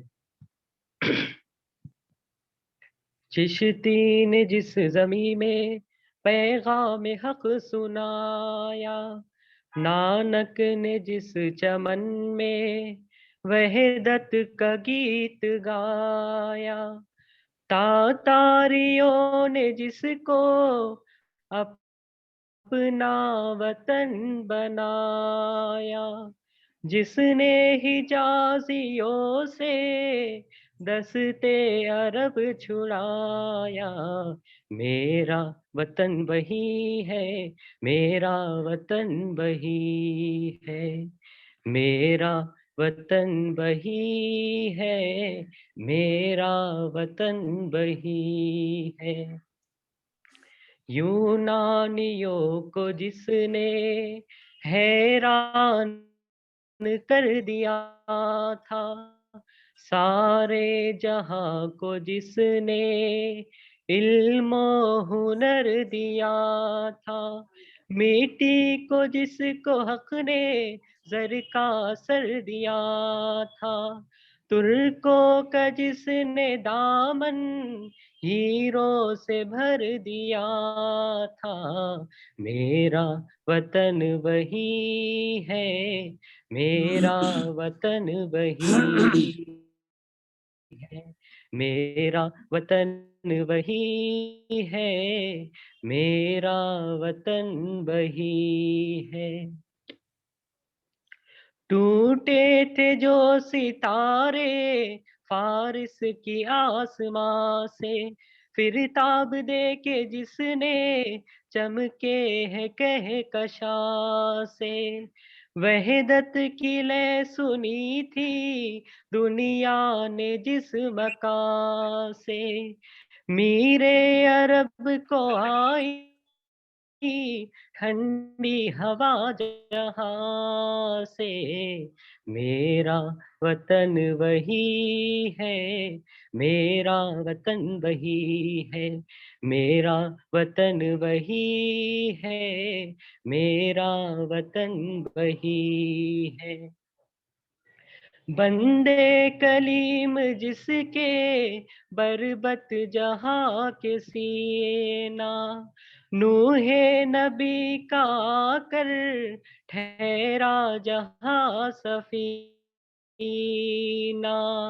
राफत है जिस ज़मीं की बामे फलक का ज़ीना, जन्नत की जिंदगी है जिसकी फजा में जीना, मेरा वतन वही है, मेरा वतन वही है, मेरा वतन वही है, मेरा वतन वही है।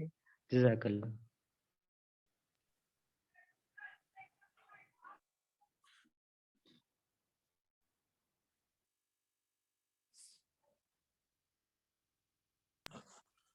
अभी जनाब अब्दुल राफी साहब वो अम्बा जो गई महाराष्ट्र से कलाम इकबाल पेश कर रहे थे।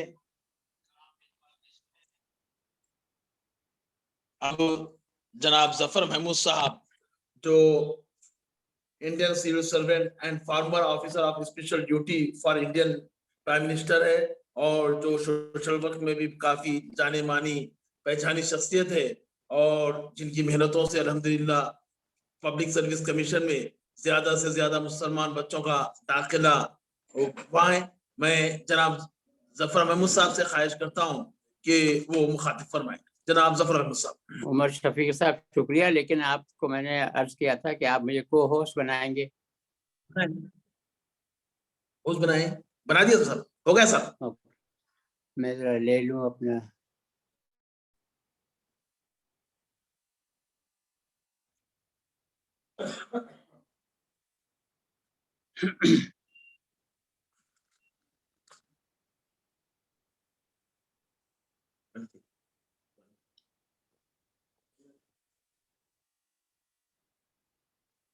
आपको स्क्रीन दिखाई पड़ रहा है?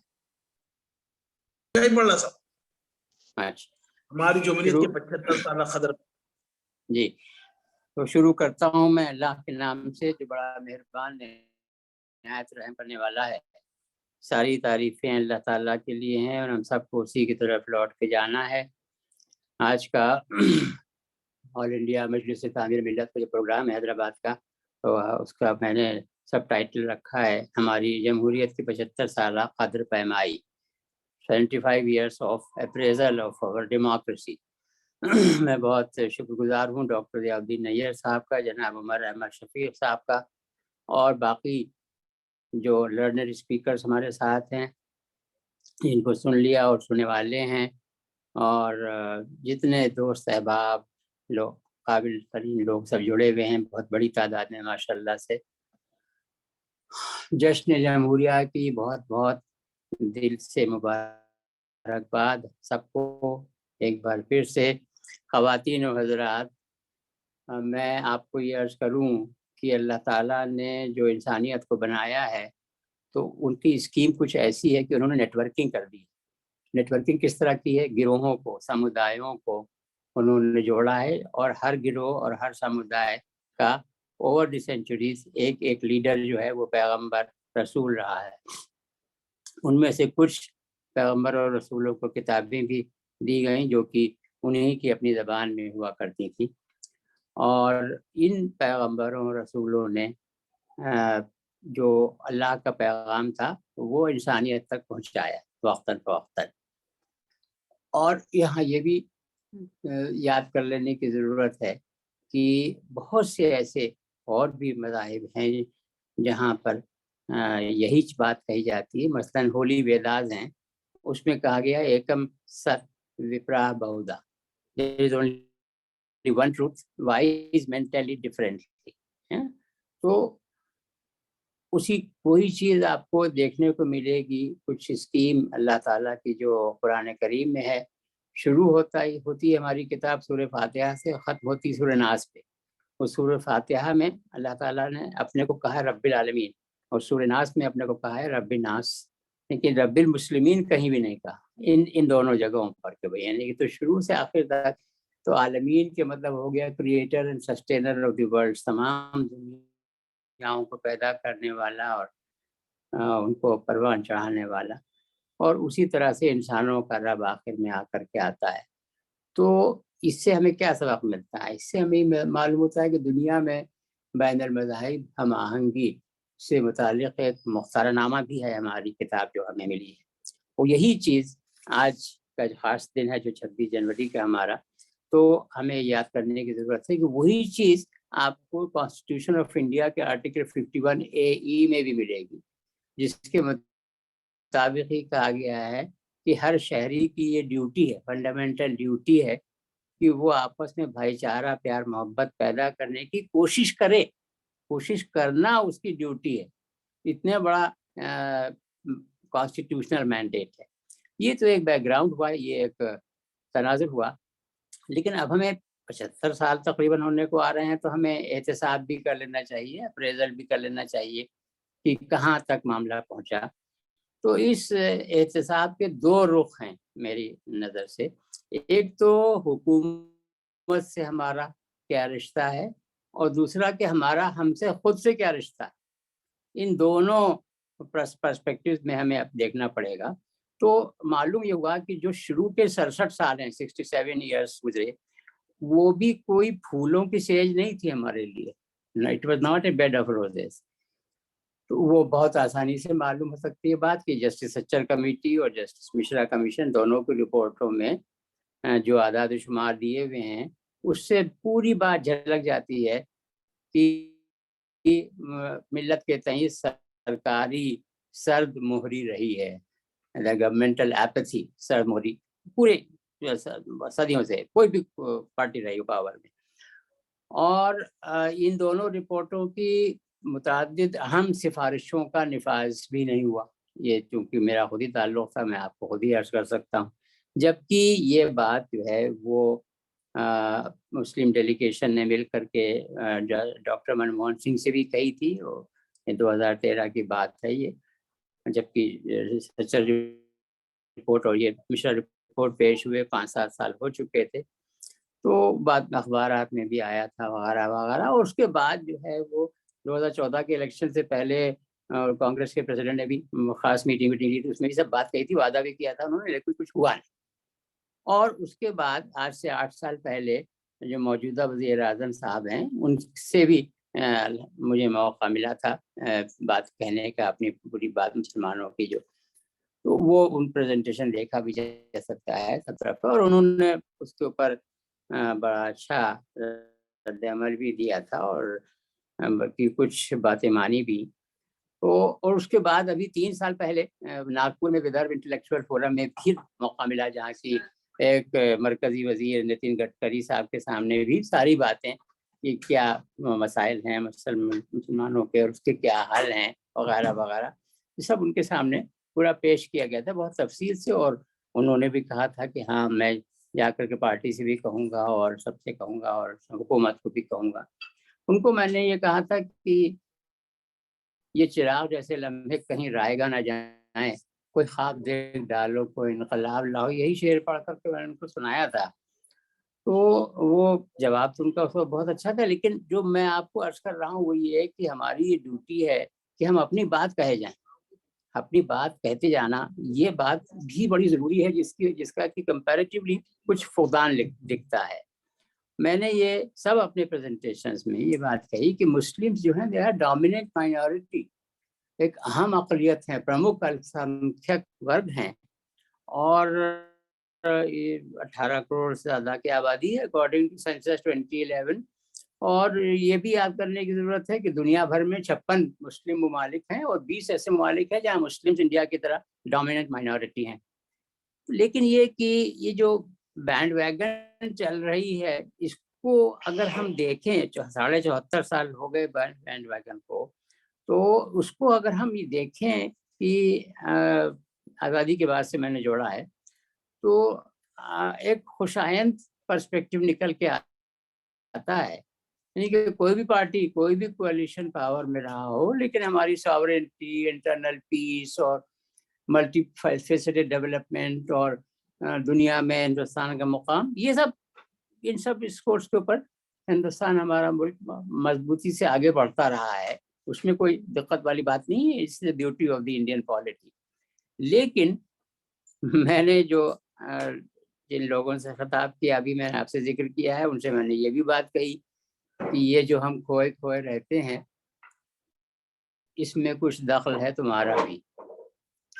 تو اب اس کے اوپر ہم غور کر لیں، چونکہ ہم بات کر رہے ہیں کہ ہماری جمہوریت اتنے سالوں میں کیسی چلی، تو کچھ انعطاف دکھائی پڑتا ہے، وستھاپن، کچھ ریفریکشن، شعاؤں کا انتشار کچھ دکھائی پڑتا ہے.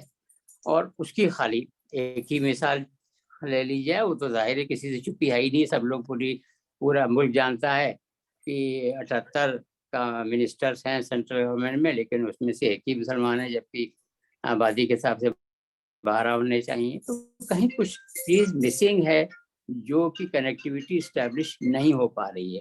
اسی طرح سے ٹی وی چینلز بھی بہت سے ہیں جو کہ امانت داری رکھتے ہیں، کسی اور کی وہ بات کہتے ہیں، کسی اور کی عبادت گاہوں کی بے حرمتی اور علی گڑھ یونیورسٹی اور جامعہ ملیہ کا اقلیتی کردار اور شہرت سے متعلق قانون سپریم کورٹ میں اس وقت موجود ہے سنوائی میں. انٹرفیتھ میرٹل کپلز کے ساتھ جو زیادتی ہو رہی ہے، مدرسوں کے ساتھ زیادتی وغیرہ، لنچنگ. تو یہ جو وقف پراپرٹیز ہیں ان کا پراپر یوٹیلائزیشن نہیں ہو پا رہا ہے، جو یہ تفصیل کی باتیں ہیں. لیکن یہ میں نے کہا کہ تھوڑا سا ایک ہائی لائٹ کر دوں، یہ دقتیں ہیں. لیکن ہماری کتاب ہم سے کیا کہتی ہے قرآن کریم 2.155 میں، that every problem is an opportunity. کوئی بھی پرابلم آئے، دقت آئے آپ کے سامنے، اس کو ایک موقع سمجھیے. یہ ہمارا دین ہم کو کہہ رہا ہے. تو اب یہ سب ہمارے ساتھ پرابلمس ہیں، اس کو ہم موقع کتنا سمجھ رہے ہیں، یہ پہلے ابھی اور دوسرے قابل مقررین نے بھی یہ بات آپ سے فرمائی ہے. اور قرآن کریم ہم سے یہ بھی کہتا ہے کہ کوئی بھی ہارڈ شپ آئے، کوئی بھی ڈیفیکلٹی آئے، اس کے بعد آسانی ہونی ہی ہونی ہے. تو یہ اگر ہم پورا سمجھ لیں، اس کے بعد ہمیں یہ احمد فراز کا شعر مصرع یاد کرنا ضروری ہے کہ چشم نم جان شوریدہ کافی نہیں. خالی جو ہے چپ چاپ خاموشی سے ہلکا سا غم کر لو اور کہہ دو ارے بھائی ایسا نہیں ہونا چاہیے تھا، اس کے بعد اپنے ذاتی کام میں لگ جاؤ، اس سے کام چلنے والا نہیں ہے. ایک اور شعر علامہ اقبال کا ہی ہے کہ راز حیات پوچھ لے خضر خجستہ گام سے، زندہ ہر ایک چیز ہے کوشش ناتمام سے. تو ہم کتنی کوشش ناتمام کر رہے ہیں، ہم میں سے ہر ایک کو. جب میں اس معاملے میں ملت کی جو خدمت کرنی ہے، اس معاملے میں ہم کا لفظ استعمال نہ کریں، میں کا لفظ استعمال کریں فرسٹ پرسن میں. میں جب رات کو سوتا ہوں تو میں غور جو کرتا ہوں کہ میں نے آج کتنا کام کیا ملت کا، اس کی بازیافت کے لیے to try to bring back the democratic cart back to the rails. تو آئیے اس کے بارے میں ذرا حکمت عملی کے اوپر غور کر لیتے ہیں، لوکنگ اہیڈ نا. تو میں تھوڑا سا پہلے آپ کو یہ پیش کروں کہ جو لوک سبھا میں 543 سیٹیں ہیں، اس میں سے اگر 14.2% لگایا جائے جو کہ مسلم آبادی ہے اکارڈنگ ٹو سینسس 2011، تو 77 سیٹیں ہونی چاہیے مسلمانوں کی. لیکن آزادی اس کے بعد سے جب سے پہلی لوک سبھا بنی ہے 52 میں، تب سے لے کے آج تک ایوریج نکالیے تو 25 سے زیادہ نہیں آتا ہے. ایوریج کبھی کچھ کم کبھی کچھ زیادہ ہوئے، لیکن ایوریج میں آپ کو عرض کر رہا ہوں، یعنی کہ 1/3. اب اس میں سسٹمیٹیکلی سوچنے کی ضرورت ہے کہ کہاں سسٹمک پرابلم ہے، اس کو ہم سمجھ بوجھ کر کے اور اس کو اٹینڈ کرنے کی کوشش کریں. تو وہاں آ جاتا ہے یہ ڈی لمیٹیشن ایکٹ ہے پارلیمنٹ کا، جس کی دفعہ جو 9C ہے نا، وہ بہت اہم ہے. وہ یہ کہتی ہے کہ شیڈول کاسٹ کے لیے وہ سیٹیں ریزرو ہونی چاہیے یا شیڈول کاسٹ کی percentage highest who.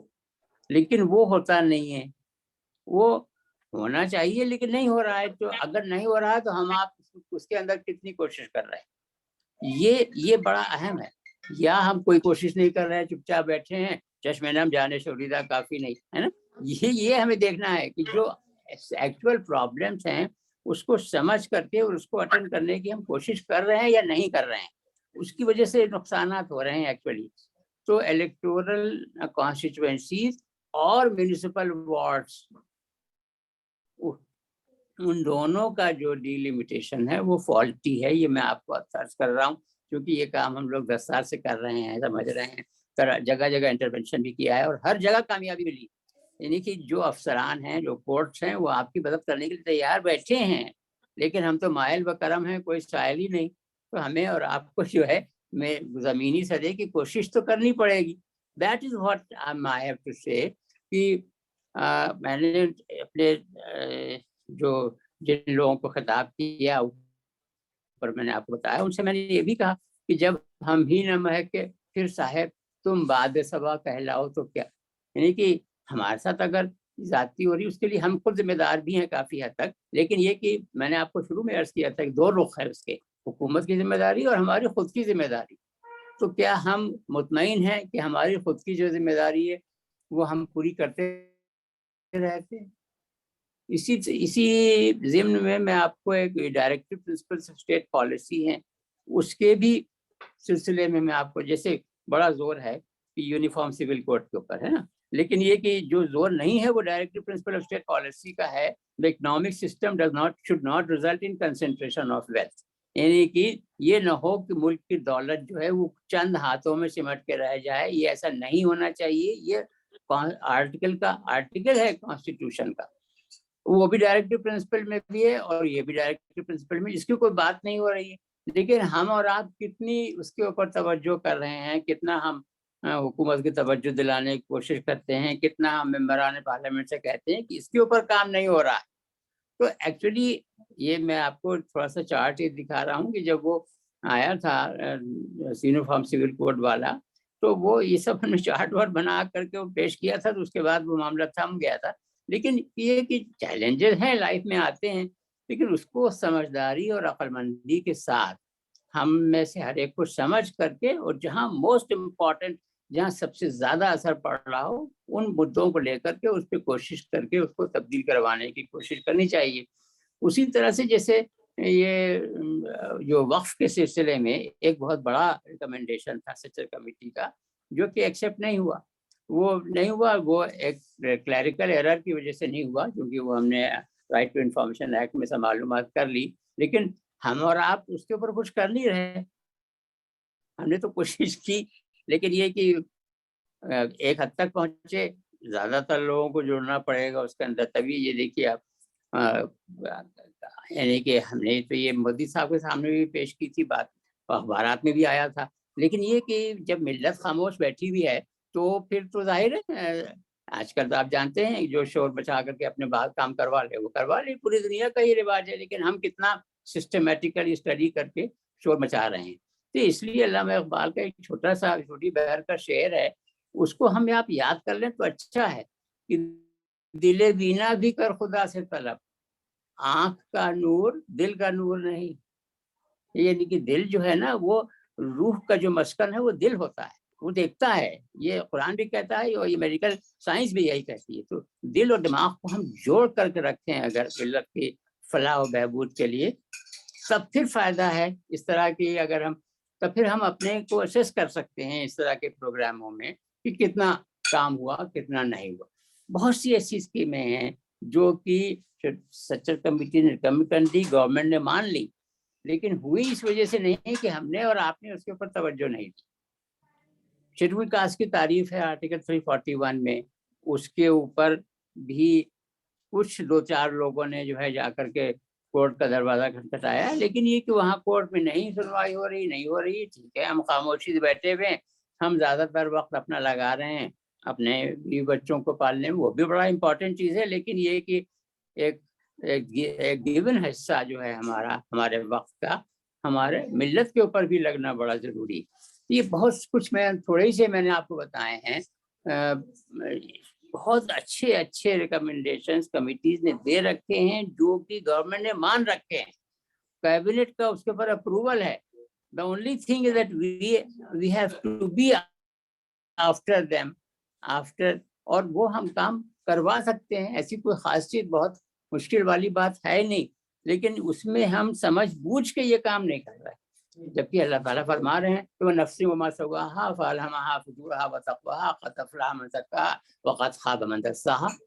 By the soul and the proportion and order given to it and its enlightenment as to its right and wrong, truly she or he will succeed who purifies the soul, truly she or he will fail who corrupts the soul. تو اس میں purification اور corruption میں یہ چیز آ گئی کہ ہم جتنا حصہ ملت کا ہے، سماج کا ہے، اتنا حصہ وقت میں، اپنے ریسورسز میں، اپنی جائیداد میں، اپنے جذبہ محبت میں ہم اس کا دے رہے ہیں یا نہیں دے رہے ہیں. تو یہ ایکچولی غور کرنے کی بڑی ضرورت ہے، اور خاص طور سے جب ہم جمہوریت کے سلسلے میں گفتگو کر رہے ہیں اور اس کا ایک اسیسمنٹ کر رہے ہیں، تو ہونا یہ چاہیے کہ ہمارے پیدا کرنے والے نے جو کچھ دیا ہے اس کا ایک معقول حصہ جو ہے وہ ہم صدقے کے طور کے اوپر دوسروں کے لیے جو ضرورت مند لوگ ہیں ان کے لیے کچھ کام کریں. چونکہ ہماری کتاب تو ہم کو بتا رہی ہے کہ عوامی مفاد کو لا حاصل نجی ملکیت پر فوقیت دی گئی ہے. سورہ نساء کی آیت نمبر 4 ہے.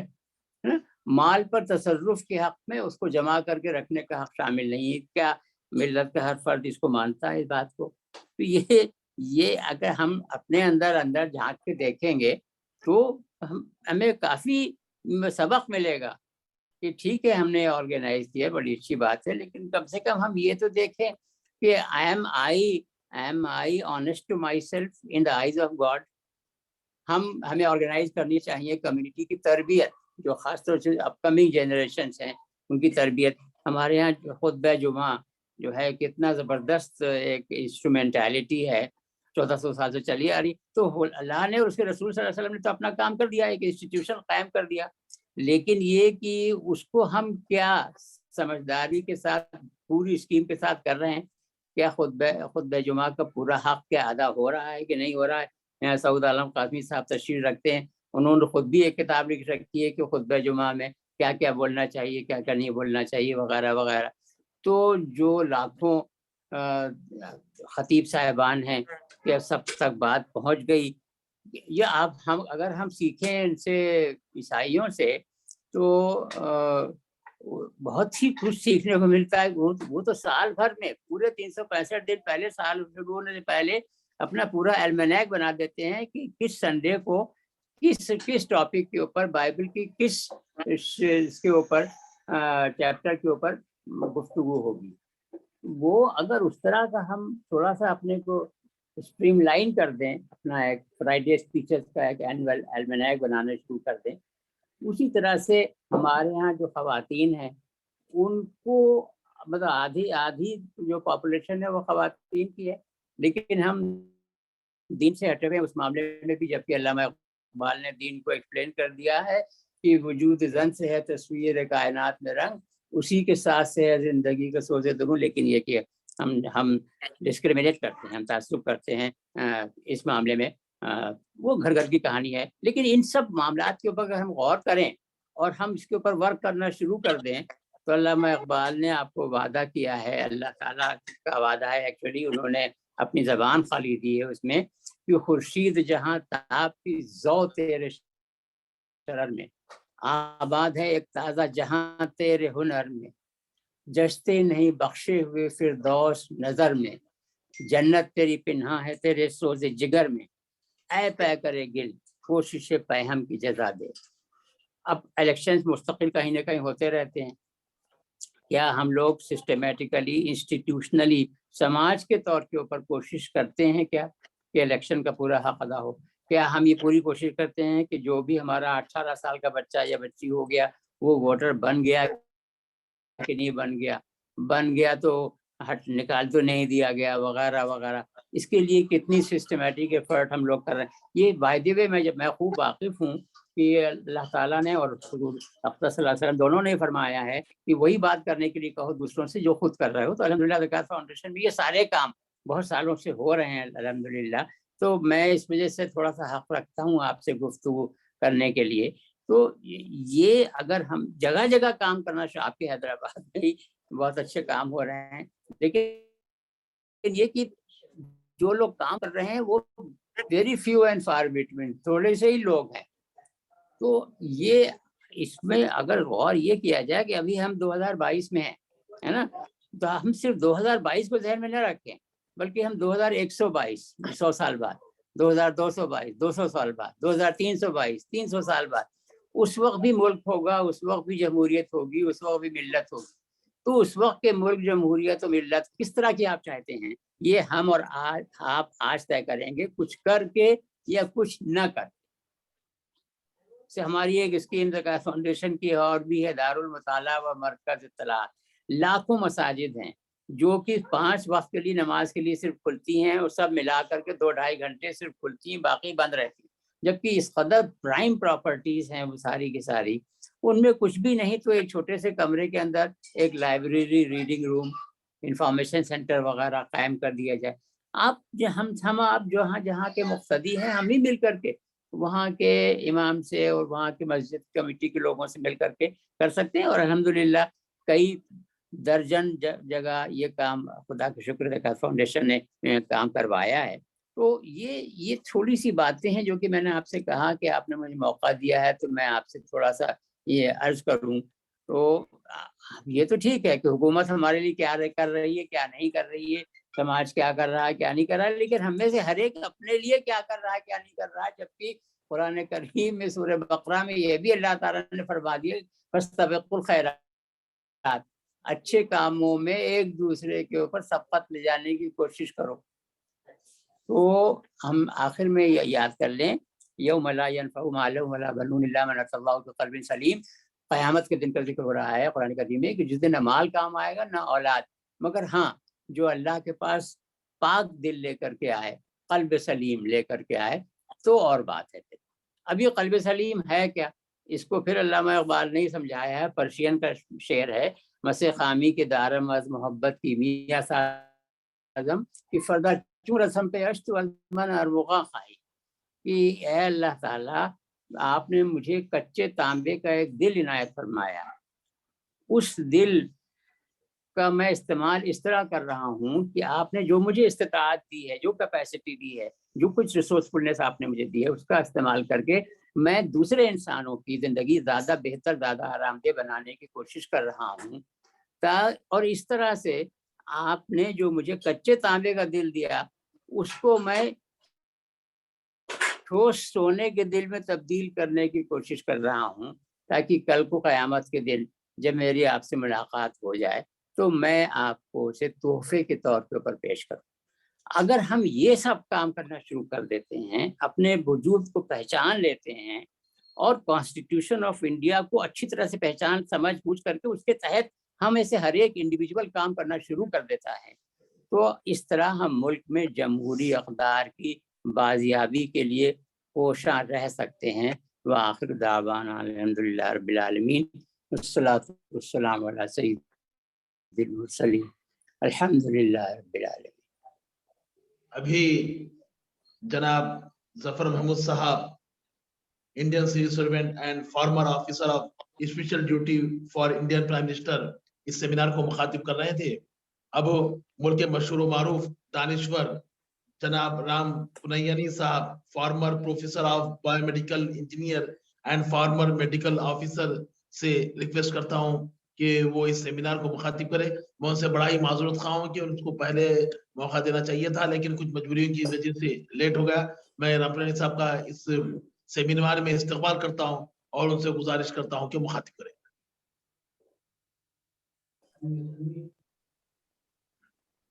میوٹ کر لیں، انمیوٹ۔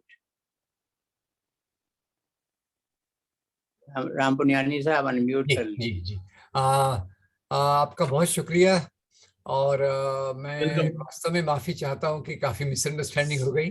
ایک میرا انٹرویو فکس تھا، وہ مجھے دینا تھا، اس لیے کوئی بات نہیں، اگر ابھی آپ کے پاس وقت ہے تو میں اپنی بات رکھ دیتا ہوں۔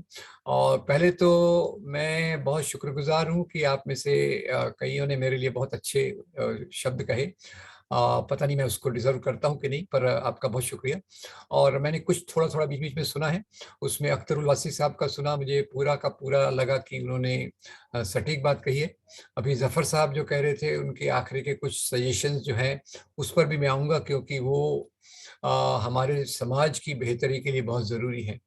پہلی بات میں یہ بتانا چاہتا ہوں کہ آج کے جو حالات ہیں، اور اس حالات میں نشچت روپ سے جو سماج کے اقلیتیں ہیں، الپ سنکھیک ہیں، مائنورٹیز ہیں، ان کے اوپر ظلم جو ہو رہے ہیں وہ بہت خراب ہیں، اور پچھلے 30 سالوں سے خاص طور سے بابری مسجد کی شہادت کے بعد سے اگر آپ دیکھیں تو سامپردائک ہنسا کمیونل وائلنس کا جو سلسلہ ہے وہ پہلے سے زیادہ پاورفل ہوتے جا رہا ہے، اور یہ اسی کا نتیجہ ہے کہ آج کچھ لوگ کھلے عام مسلمانوں کے بزنس کو بائیکاٹ کرو اور خراب باتیں بولتے ہیں. اور یہ جیسے اختر الواسی صاحب نے کہا کہ یہ باتیں بولنا تو ایک ہے، اس سے زیادہ خطرناک ہے کہ جو حکومتیں ہیں جو سطح میں ہیں وہ ان کے اوپر جو ایکشن لینا چاہیے ہمارے کانسٹیٹیوشن کے کلوزز کے انڈر میں، وہ پرکار کا ایکشن نہیں ہو رہا. مطلب وہ اس پرکار کی باتوں کا کھلا سمرتھن کرتے ہیں. تو دیش میں ویسے جو ہمارے مکھیہ روپ سے جو دیش بنا اس کے بارے میں تو بہت اچھے سے پہلے کئی وکتاؤں نے کہا بھی ہے، تھوڑا سا میں نے سنا بھی ہے، اور اتنا میں جانتا ہوں کہ یہ دیش کیول پارٹیشن کی جو ٹریجڈی ہوئی وہ بھی انگریزوں کی اس کے پیچھے چال تھی، اور کچھ ایلیٹ مسلمان جو مسلم لیگ میں تھے اور ہندو مہاسبھا RSS میں بھی جو سورن سبرانت لوگ تھے انہوں نے مذہب کے نام کی سیاست کی. میں کیول ایک ہی ادھارن دوں گا اور پھر بعد میں اپنے سجیشنز پر آؤں گا. آپ دیکھیے مولانا ابوالکلام آزاد جو اتنے مہان مسلمان تھے جنہوں نے قرآن کا ترجمہ بھی کیا، وہ کانگریس کے پریزیڈنٹ شاید سب سے زیادہ بار بنے، 1942 سے 46 تک کانگریس کے پریزیڈنٹ رہے. وہ یہاں تک کہتے تھے کہ کوئی فرشتہ اگر قطب مینار پر آ کر اس کی بلندیوں سے مجھے کہے کہ ہم تمہیں سوراج دے دیتے ہیں اور اپنے ہندو مسلم ایکتا کی بات کو پیچھے رہنے دو، تو کہتے تھے میں سوراج دیر سے آیا تو چلے گا پر ہندو مسلم ایکتا یہ ہمارے لیے بہت ضروری ہے. اسی بات کو مہاتما گاندھی نے اپنے جیون کا کیندری مشن بنایا. پر جو سامپردائک طاقتیں ہیں انہوں نے اتہاس کا پہلے درپیوگ کیا، چن کر یہ نکالا یہ مسلمان راجاؤں نے مسجدیں توڑی، مندر توڑے، اس کے اوپر مسجدیں بنائی، زبردستی سے اسلام پھیلایا. شروع میں مجھے بڑی یہ ہاسیاسپد بات لگتی تھی، لافیبل لگتا تھا، یہ کیا مدعا ہے پالیٹکس کا، اتہاس کو غلط طریقے سے پیش کرنا، تو اس کے لیے بھی سمجھا. پر جو آج ڈومیننٹ پولیٹیکل پارٹی ہے اور اس کے اوپر جو سنگٹھن ہے وہ ہندو راشٹر کی بات کرتا ہے، اور میرا وشواس کیجئے ہندوؤں کی میجورٹی اس ہندو راشٹر کو سویکار نہیں کرتی، کیونکہ یہ ہندو راشٹر کی جو بات کرتے ہیں وہ اس وچار دھارا پر ہے جس کو اگر آسان بھاشا میں کہیں تو برہمن وادی مولیوں پر ٹکی ہے، جو جنم جات اونچ نیچ کی بات کرتی ہے، جو عورتوں کو پراپرٹی کے روپ میں دیکھتی ہے، دویم درجے کا ستھان دیتی ہے، اور اسی کے چلتے نفرت پھیلائی گئی، اور اسی کے چلتے پہلے مسلمانوں کے خلاف اور ابھی کرسچنز کے خلاف جو نفرت پھیلائی گئی. تو یہ اس پرکار کی جو باتیں دھرم سنسد میں ہیں وہ ہوا میں سے نہیں آئی ہیں، ان کے پیچھے ایک لمبی تیاری ہے. کچھ لوگوں نے اس بات کو سلسلے وار طریقے سے لڑکوں کے بیچ میں جان بوجھ کر لڑکے کہہ رہا ہوں جو شاخاؤں میں آتے ہیں ان کے بیچ میں اس پرکار کا دشپرچار کیا، مسلمانوں کے خلاف، کرسچنز کے خلاف ایک طرف یہ دشپرچار کیا، اور دوسری طرف پرانے ویلیوز کا گنگان کیا، پرانے مولیہ جو منوسمرتی میں ہیں. تو اس کو سرانش میں کہوں تو دو پرکار کی راجنیتی بھارت میں آئی. ایک راجنیتی جس نے یہ کہا India is a nation in the making, Bharat ایک بنتا ہوا راشٹر ہے جس میں بھگت سنگھ، امبیڈکر، گاندھی، ان کو میں 3 مکھیہ آئیکن مانتا ہوں. انہوں نے سوتنترتا، سمتا، بندھتا اور سوشل جسٹس کے آدھار پہ بھارت کا نرمان کیا. بھارت کا سمویدھان آیا اور اس میں یہ بھی کہا گیا کہ جو کمزور طبقے ہیں ان کو سپورٹ کرنے کے لیے ان کے لیے کچھ پراودھان رکھے جائیں گے. اب دھیرے دھیرے بعد میں کیا ہوا یہ کہ جب تک گاندھی زندہ تھے، نہرو زندہ تھے، تو انہوں نے اپنی پالیسیز کے مادھیم سے ان باتوں کو لوگوں تک پہنچانے کی کوشش کی. ایک صحیح اتہاس بھی بتایا جو گاندھی جی کے ہند سوراج میں ہے، جو نہرو کی ڈسکوری آف انڈیا میں ہے، جس کے اوپر شیام بینگل نے بھارت ایک کھوج یہ سیریل بنایا. पर बाद में ऐसा हुआ कि धीरे धीरे ये जो लोगों में सही बातों के प्रसार का काम कम हो गया, और एक ही संगठन है जो जमीनी तौर पर काम करता रहा, नफरत फैलाता रहा। बाद में उसने स्कूल्स भी खोले, सोशल मीडिया पे भी कंट्रोल किया, आईटी सेल पे भी बनाया, और अभी तो कितने कितने नए ऐप बना रहा है जिसके माध्यम से नफरत फैलाई जा रही है। तो मुझे बहुत दुख होता है कि जिस हिंदू धर्म के नाम पे महात्मा गांधी ने ईश्वर अल्लाह तेरो नाम कहा, जिस आधार पे महात्मा गांधी अपने समय के एक महानतम हिंदू थे, उसी धर्म के नाम को लेकर आज कुछ लोग इतनी नफरत फैला रहे हैं। ये मेरे लिए, उन लोगों के लिए जो हिंदू धर्म की उदारता को मानते हैं, उनके लिए एक ये शर्मिंदगी का विषय है। तो मैं इसको एक हिंदू मुसलमान के झगड़े के रूप में नहीं देखता, हिंदू क्रिश्चियन के झगड़े के रूप में नहीं देखता। ये कुछ लोगों की सियासत है जो उच्च लोगों के, उच्च वर्ण के लोगों की सत्ता को समाज पे लादना चाहते हैं, और उसमें दो टारगेट रहते हैं, एक माइनॉरिटीज मुसलमान और क्रिश्चियन, और दूसरे दलित और स्त्रियां। ये उनके दो प्रकार के एजेंडा होते हैं। और वो एजेंडा को समराइज करने के लिए मैं सरल एक बात कहता हूँ। एक तरफ डॉक्टर अंबेडकर हैं जो मनुस्मृति को जलाते हैं और भारतीय संविधान की ड्राफ्टिंग कमेटी के अध्यक्ष बनते हैं। दूसरी तरफ एक सज्जन थे के सुदर्शन, जो आरएसएस के मुखिया बने। उन्होंने कहा भारतीय संविधान विदेशी मूल्यों पे बना है, इसको हटाकर ऐसा संविधान लाना चाहिए जो भारतीय धर्म ग्रंथों के आधार पे बना हो। और वो ताकत जो इस गलत बात को कहती है, वो जमीनी तौर पर लगातार काम करती रही, और उसका परिणाम ये हुआ बाबरी मस्जिद की शहादत, और उसके बाद समाज में मुसलमानों को टारगेट करके घिटवाइज करने की प्रोसेस, और अभी उसका एक बहुत पावर में आने के बाद ये और भी हुआ है। तो मैं इस बात पर फोकस करना चाहूंगा कि नागरिक के रूप में, हिंदू के रूप में, मुसलमान के रूप में आज हमारी ड्यूटीज क्या हैं, आज हम क्या करें, आज हम क्या करें कि आज़ादी के आंदोलन के उन मूल्यों को, उन वैल्यूज को सामने ला सकें। आज हम क्या करें, उनको समाज में गहरे तौर पर बैठा सके। तो सारांश में मैं इतना ही कहना चाहूंगा कि वो एक ही रास्ता है जिसको लेकर हमारे देश को हम बचा सकते हैं, संविधान के रास्ते पर चलना, और उसमें एक मूल्य है फ्रैटर्निटी, एक पूरे देश को एक परिवार मानना।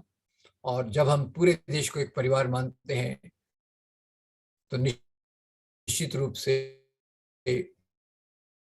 जो नफरत की बात हो उसका मुकाबला करना जरूरी है। अब ज्यादातर क्योंकि आप में से मुसलमान हैं, आप इसका मुकाबला कैसे करें इसको आप थोड़ा सोचिए। पर ये जो छोटी छोटी चीजें हैं कि मंदिर तोड़े गए क्यों गए, इस्लाम कैसे फैला, मुसलमान राजाओं के साथ हिंदू राजा भी कैसे थे मिले हुए, हिंदू राजाओं के साथ मुसलमान राजा भी कैसे मिले हुए थे, जो गांधी और नेहरू ने अपनी किताबों में रखा है, इन बातों को समाज तक ले जाना जरूरी है। और जैसे कहते हैं करेला और ऊपर से नीम चढ़ा, घाव के ऊपर नमक डालना, ये नमक डालने का काम अमेरिका ने किया जब अमेरिकन मीडिया ने इस्लामिक टेररिज्म ये शब्द को पॉपुलर किया। तो हमें, जैसे अभी जफर साहब इस्लाम के मूल्यों की बात कर रहे थे, मेरे जो दोस्त और गुरु थे असगर अली इंजीनियर साहब, उन्होंने भी इस्लाम के आधार पे कम्युनल हार्मनी को बहुत प्रमोट करने की कोशिश की। तो हमें आज मुख्य रूप से करना ये है कि आम लोगों के बीच तक इंसानियत के मूल्यों को ले जाने की जरूरत है, और जो गलत आधार पे नफरत फैलाई गई है उस नफरत का मुकाबला करना जरूरी है। ये हो सकता है लॉन्ग टर्म चीज हो, शॉर्ट टर्म में तो एक देखिए जो हमारे सोशल मूवमेंट्स हैं, वो सोशल मूवमेंट्स को भी एक दूसरे से कोऑर्डिनेट करके आम आवाम की आवाज जो गरीबी को दूर करने के लिए है, स्वास्थ्य की सुविधाओं के लिए है, शिक्षा की सुविधाओं के लिए है, चीजों को सस्ता करने के लिए है, जीवन मान को आसान करने के लिए है, ये सोशल मूवमेंट्स में भी एक कोऑर्डिनेशन की जरूरत है। वो पॉलिटिकल पार्टीज में भी कोऑर्डिनेशन की जरूरत है, जो इस प्रकार की सियासत के विरोध में है, जो सियासत मजहब के नाम पर कभी मंदिर मस्जिद की बात करती है, कभी गाय के बारे में बात करती है, कभी लव जिहाद के बारे में बात करती है, कभी कोरोना जिहाद के बारे में बात करती है, और संविधान के इन क्लॉजेस के खिलाफ हमारे प्रधानमंत्री मंदिरों का उद्घाटन करते हैं और उसमें वो बहुत शौक से नए नए कपड़े पहनकर, अच्छे अच्छे कपड़े पहनकर इन सब चीज़ों को करते हैं। तो हमारे सामने चुनौती ये है कि आम लोगों तक हम ये गांधी के मूल्यों को, मौलाना आज़ाद की शिक्षा को, खान अब्दुल गफ्फार खान की शिक्षाओं को हम कैसे ले जाएं। तो बाकी चीज़ें तो खैर आप डिस्कस कर सकते हैं कि पॉलिटिक्स के रूप में कैसे उस पार्टी को पावर से दूर रखा जाए जो पार्टी के आने के बाद ये नफरत की सियासत ज़्यादा मजबूत हो गई है। इस पर भी हमें काम करने की ज़रूरत है, नंबर 1। नंबर 2, वो एक लूज फेडरेशन, हम उन लोगों का, आपका संगठन, आपका इदारा आपके साथ है, मेरा इदारा मेरे साथ है, पर हम दोनों कैसे एक दूसरे के साथ कंधे से कंधा मिलाकर भारतीय संविधान के मूल्यों को मजबूत कर सकते हैं, ये दूसरा एक जरूरी चीज है। Loose federation of social organisations which strive for betterment of conditions of average people, ये दूसरी चीज है। और तीसरी चीज जो जफर साहब अभी कह रहे थे, आपके पास इतनी जगह है, जगह जगह आप लाइब्रेरीज बना सकते हैं। अब लाइब्रेरी के साथ मैं एक चीज जोड़ना चाहता हूँ कि एक चीज और जरूरी है कि आज जो नफरत की दीवारें खड़ी की गई हैं हिंदुओं के बीच में, मुसलमानों के बीच में, हिंदुओं के बीच में, क्रिश्चियंस के बीच में जो खड़ी की जा रही हैं, उनको तोड़ना जरूरी है और अलग अलग कम्युनिटीज के बीच में मोहब्बत के पुल बनाना जरूरी है। जो हमारे मध्ययुगीन काल में गंगा जमनी तहजीब में मुगल महलों में जश्न चरागा मनाया जाता था, सूफी संतों की दरगाह पे फाग, होली का त्यौहार मनाया जाता था, और ताजिए के प्रोसेशन में जहाँ हिंदू शामिल होते थे, वो चीज़ों को लाने के लिए थोड़ा और सोचने की ज़रूरत है कि कैसे हमारे त्योहारों के सोशल एस्पेक्ट्स में, ईद में, दिवाली में, क्रिसमस में, कैसे हम एक दूसरे के गले मिलें, खुशी मनाएं, खुशी का इजहार करें और समाज को, हमारी एकता को सेलिब्रेट करें। एक दूसरा, हमारी लाइब्रेरी में जहाँ किताबें हों जो मोहब्बत का पैगाम देती हैं, धर्म की असलियत बात को बताती हैं, भारत की असली आत्मा को बताती हैं, और जो खास तौर से मौलाना आज़ाद, गांधी और नेहरू के सिद्धांतों को पॉपुलर रूप में लोगों में पेश करती है। तो उसके लिए मैं एक थोड़ा सुझाव रखना चाहता हूँ, शायद आप में से कुछ लोगों को अगर उचित लगता है तो इसको देखिए, अगर हम कर सकते हैं क्या। तो आज बहुत सारी ऐसी फिल्में हैं, वीडियोस हैं जो मोहब्बत का पैगाम देती हैं। मैंने एक फिल्म देखी थी, मिस्टर मिसेस अय्यर, देखने के बाद बहुत अच्छा इम्पैक्ट आता है और जो नफरत है वो कम होती है। तो क्यों ना हम आपकी ऐसी जो छोटी मिनी लाइब्रेरी हो, मोहल्ले मोहल्ले में, बस्ती बस्ती में, वहाँ सेंटर खड़े करें और इस प्रकार के वीडियोस को, जो आज अशोक कुमार पांडे बना रहे हैं, मेरे दोस्त, नौजवान दोस्त हैं, वो सब चीज़ों पे वीडियो बनाते हैं, खासतौर से जंग आज़ादी के दौरान के मुद्दों के बारे में। जगह भारत नाम का एक ग्रुप है, वो बहुत अच्छी वीडियोस बनाता है और मैं भी थोड़े से उस पर काम करता हूँ। तो ये वीडियोस के आधार पे समाज के अलग अलग धर्मों को, लोगों को साथ मिलाकर उनमें एकता स्थापित करने की कोशिश करना। एकता तभी स्थापित होती है जब हमारे दिल की नफरतों को हम समाप्त करते हैं, जब तभी हम लोगों को जोड़ सकते हैं। और तीसरा, कुछ फिल्मों का माध्यम है। और चौथा, मैं ये भी कहूँगा कि हमें अपना सोशल मीडिया का नेटवर्क बनाने की ज़रूरत है। कोई अच्छी चीज़ आती है तो आपके, हमारे नौजवान, जैसे आज नफरत फैलाने के लिए व्हाट्सएप का इस्तेमाल होता है, तो मोहब्बत फैलाने के लिए क्यों ना करें, हम लोगों के व्हाट्सएप ग्रुप बनाएं, अच्छे वीडियोस को भेजें, अच्छे मैसेजेस को भेजें और नफरत फैलाने वाली चीज़ों का मुकाबला करें। ये हम कर सकते हैं निश्चित रूप से। तो एक ऐसा नेटवर्क कम्युनिटी सेंटर्स का जो लोगों को जोड़े, लोगों में सही विचारों का प्रसार करे। दूसरा, सोशल मीडिया का नेटवर्क जो सही चीज़ों को कुछ हमारी एक टीम बन सकती है जो अच्छा मटेरियल इनको दे सकती है, जो समाज में नीचे के तौर पे ले जा सकते हैं। और निश्चित रूप से ये देश में मुसलमान सेकंड क्लास सिटीजन नहीं है, उसके हुकूक उतने ही हैं जितने किसी हिंदू के हैं और किसी और के हैं। हम सब बराबर हैं और उस बराबरी के आधार पे हमें समाज में एक मोहब्बत का जज्बा मजबूत करने की जरूरत है। उसके लिए ये दो चीजों की बहुत जरूरी है, एक loose federation of social organisations, दूसरा a united opposition to defeat that party which is promoting this, तीसरा कम्युनिटी वर्क जिसमें हम सब चीजों को जोड़ें, त्योहारों को मनाने में, अच्छे वीडियोस दिखाने में, और चौथा एक नेटवर्क हमारे सोशल मीडिया का जो इन चीजों को समाज के आगे के तक ले जाए। मैं उम्मीद करता हूं कि हम केवल इसको एक वेबिनार हो गई वहां तक न देखें, हम सबकी जिम्मेदारी है, हम में से प्रत्येक की जिम्मेदारी है कि हम नफरत का मुकाबला करें। और जब तक हम नफरत का मुकाबला नहीं करेंगे हमारे समाज में प्रगति नहीं हो सकती। मेरा विश्वास है प्रगति वही होती है जहां मोहब्बत का जज्बा होता है। इसके लिए मैं दो और महान सीरियल आपको बता दूं, एक श्याम बेनेगल का भारत की खोज और एक श्याम बेनेगल का ही संविधान जो कॉन्स्टिट्यूशन पे है। इन सब का ज्यादा प्रमोशन और कम्युनिटी नेटवर्क को बनाना अगर हम कर सकें तो निश्चित रूप से ये वेबिनार के माध्यम से हम आगे जा सकते हैं और जगह जगह इस प्रकार के काम को कर सकते हैं। आपका बहुत शुक्रिया, थैंक यू वेरी मच। बहुत बहुत शुक्रिया रामकुमार साहब, farmer professor of biomedical engineer and farmer medical officer, senior medical officer. बहरहाल हिंदुस्तान में रामकुमार साहब की कोई एक अलग पहचान है और उनको चाहने वाले मानने वाले बहुत सारे लाखों ने एक करोड़ों के लोगों में मैं उनका मशहूर हूँ कि उन्होंने हमारी दावत को कबूल किया और इस सेमिनार को मुखातिब किया। और ये भी उम्मीद करता हूँ कि आगे भी उनका ताउन हमारे साथ शामिल रहेगा। जहां तक उन्होंने जो बातें रखी है मोहब्बत का पुल बनाने की, हिंदू मुसलमान और हिंदू क्रिश्चियन वगैरह के साथ रिलेशन की और सोशल मीडिया पे नेटवर्क की, इंशाल्लाह सदर मतलब हमारे बैठे हुए तामीर मिल्लत भी इस बारे में कोशिश करेगी और वक्त जरूरत आपसे मशवरे भी इंशाल्लाह ताला लेती रहेगी।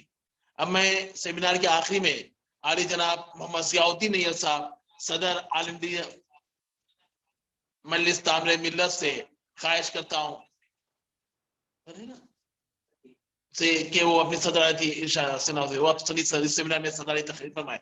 जनाब जियाउद्दीन नैयर साहब, प्रेसिडेंट ऑल इंडिया मजलिस तामीर मिल्लत, वो member all India Muslim personal board, वो प्रेसिडेंट इकबाल एकेडमी से ख्वाहिश करता हूँ कि वो मुखातिब करें।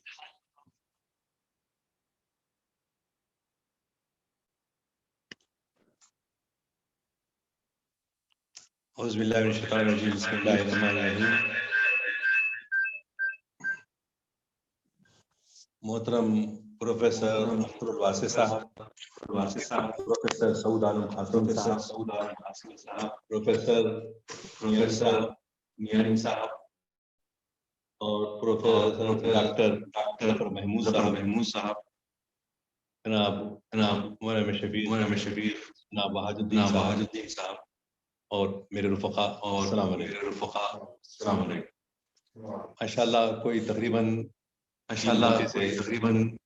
3 घंटे से मुख्तलिफ हम मुखर्रिरीन को सुन रहे हैं और बड़ी अच्छी तजावीज़, बड़ी अच्छी जमहूरियत के दिन मुनक़िदा जमहूरियत के इस इजलास में बड़ी अच्छी तजावीज़ सामने आई। खास तौर से हमारे सेमिनार के ओपनिंग जिनसे हुई प्रोफेसर अख्तर वासी साहब से। प्रोफेसर अख्तर वासी साहब ने बड़ी जामे और मुख्तसर तकरीर की। पास बातें उनकी गौर तलब हैं और खुसूसन राम पुनियानी साहब ने आखिर में तो वो बता भी दिया कि भाई जो नफरतें पैदा कर रहे हैं उनके साथ समझौता हम कैसे करेंगे या बात कैसे करें उनसे। लेकिन हमारे कायद बानी कुल हिंद मजलिस तामीर मिल्लत के जो सदर थे और उन्होंने ऑल इंडिया मजलिस तामीर मिल्लत 1952 में तश्कील दी थी कमोबीश, और उन्होंने जब देखा कि पुलिस एक्शन से पहले के जो हालात थे वही जो है आज़ादी के बाद भी न सिर्फ जनूबी हिंदुस्तान में बल्कि शुमाल में भी तक इसका जो है फसादात का एक लामुतनाही सिलसिला चल पड़ा। तो उमूमन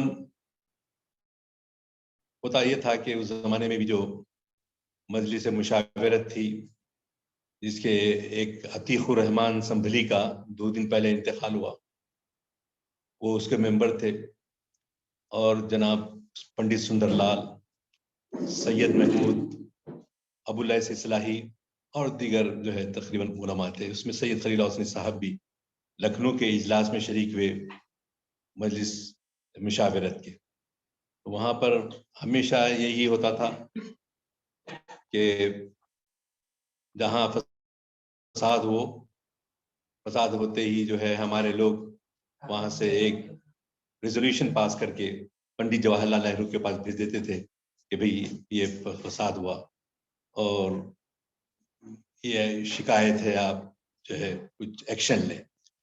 लेकिन बार बार फसादात होते रहे और हमेशा से रेजोल्यूशन पास किए जाते रहे, लेकिन कुछ हल नहीं होता था। तो इस बेबाक कायद ने उस जमाने में ये कहा था कि हम जो है हुकूमत से तो मुतालबा कर रहे हैं, लेकिन हुकूमत के साथ साथ हम आम मुसलमानों को जो जिससे मुतासिर हो रहे हैं उनको क्या मशवरा देते हैं।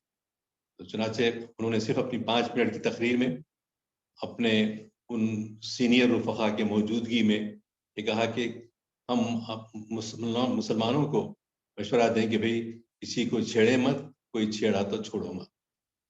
तो ये इस पर बहुत मुसलमानों में एक इत्मीनान की लहर, और जहाँ जहाँ उस ज़माने में बाद में फसादात होने लगे, ख़ास तौर से औरंगाबाद में और शुमाल के कुछ 2-3 इलाकों के अंदर, यहाँ तक कि खलील हसन साहब को अदालत आलिया सुप्रीम कोर्ट में तक उनको जाना पड़ा उस मुकदमे के सिलसिले में। बहरहाल उनको कामयाबी हासिल हुई और मजलिस तामीर मिल्लत जो है इसी नारे को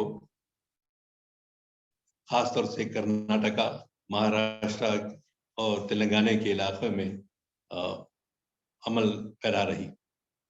अब ये सवाल किया गया था मरहूम कायद से कि आपके साथ कौन कौन लोग हैं? सब हैं, सब पूरे मुसलमान साथ हैं?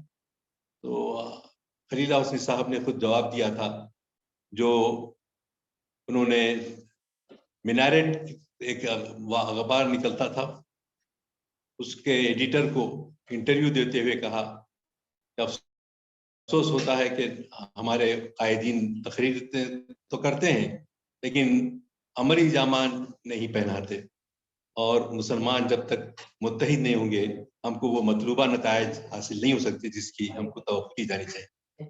बहरहाल आज के मुकर्रीन ने ये भी बताया कि हमारी अपनी जिम्मेदारियां क्या हैं। हुकूमत जमहूरिया और उसकी जिम्मेदारियां तो अपनी हैं, लेकिन हम खुद अपने मसाइल को किस तरह से हल करने की कोशिश करते हैं।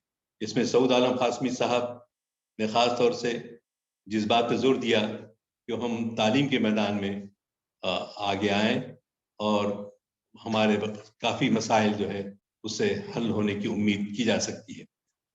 तो ब्रादरान अजीज़, क्योंकि वक्त बहुत हो चुका है, मैं ज़्यादा वक्त लेना नहीं चाहता, और तामीर मिल्लत की जो आइडियोलॉजी के बारे में हमारे इब्तिदाई तकरीर में वहाजुद्दीन साहब सिद्दीकी ने काफ़ी रोशनी डाली है।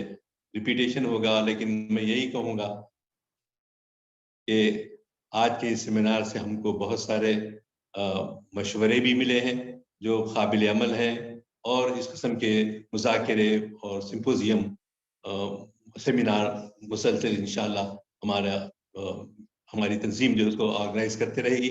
اس سے تبادلہ خیال بھی ہوگا, دانشوروں سے ہم کو مشورے بھی ملیں گے.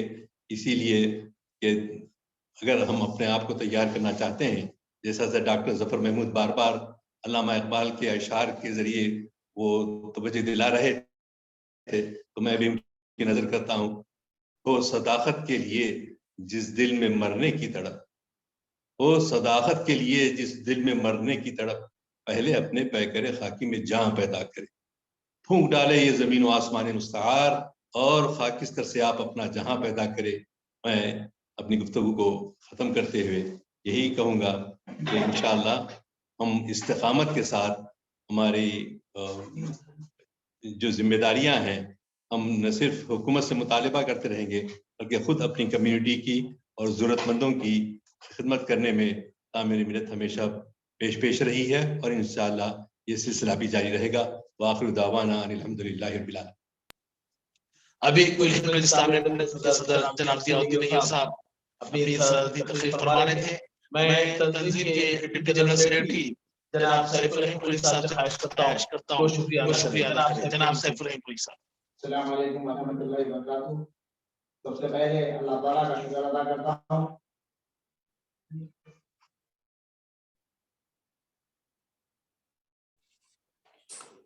السلام علیکم ورحمۃ اللہ وبرکاتہ. سب سے پہلے اللہ تعالیٰ کا ادا کرتا ہوں. میں مشکور و ممنون ہوں جناب اختر الواسع صاحب, پریزیڈنٹ مولانا آزاد یونیورسٹی جودھ پور کا, جو انہوں نے ہمیں مخاطب فرمایا. میں مشکور و ممنون ہوں جناب پروفیسر رام پنیانی صاحب کا, former professor of bio medical engineering and senior medical officer کا, کہ انہوں نے بھی اس پروگرام کو مخاطب فرمایا. شکریہ ادا کرتا ہوں جناب ڈاکٹر سید ظفر محمود صاحب, Indian civil servant and former officer of special programme کو مخاطب فرمایا. میں شکریہ ادا کرتا ہوں پروفیسر سعود عالم قاسمی صاحب, پروفیسر علی گڑھ یونیورسٹی کا, کہ انہوں نے ہمیں وقت دیا اور اس سیمینار کو مخاطب فرمایا. مشکور و ممنون ہوں جناب ضیاء الدین نیر صاحب, صدر کل مجلس تعمیر ملت کا, کہ آپ صحت کی ناسازی کے باوجود بھی یہاں موجود رہے اور اس محفل کی اور اس سیمینار کی صدارت فرمائی. میں شکریہ ادا کرتا ہوں جناب وحید الدین صدیقی صاحب, چیف آرگنائزر کل مجلس تعمیر ملت کا, کہ آپ نے بھی ہمیں مخاطب فرمایا. میں شکریہ ادا کرتا ہوں جناب عمر احمد شفیق صاحب, معتمد عمومی کل ہند مجلس تعمیر ملت کا, کہ انہوں نے اس پروگرام کی کنوینرشپ کی اور اس پروگرام کو چلایا. میں شکریہ ادا کرتا ہوں جناب حافظ و قاری زبیر نعمانی صاحب کا, کہ آپ کی قرات کلام پاک سے اس پروگرام کا آغاز ہوا. میں شکریہ ادا کرتا ہوں جناب عثمان صاحب کا, کہ انہوں نے بارگاہ امام صلی اللہ علیہ وسلم میں ہدیہ نعت پیش کی. میں شکریہ ادا کرتا ہوں عبد الرافع صاحب کا, جنہوں نے مہاراشٹرا سے ہمارے لیے کلام اقبال پیش کیا. آخر میں شکریہ ادا کرتا ہوں جناب شہاب الدین صاحب کا, جنہوں نے جو ہے اس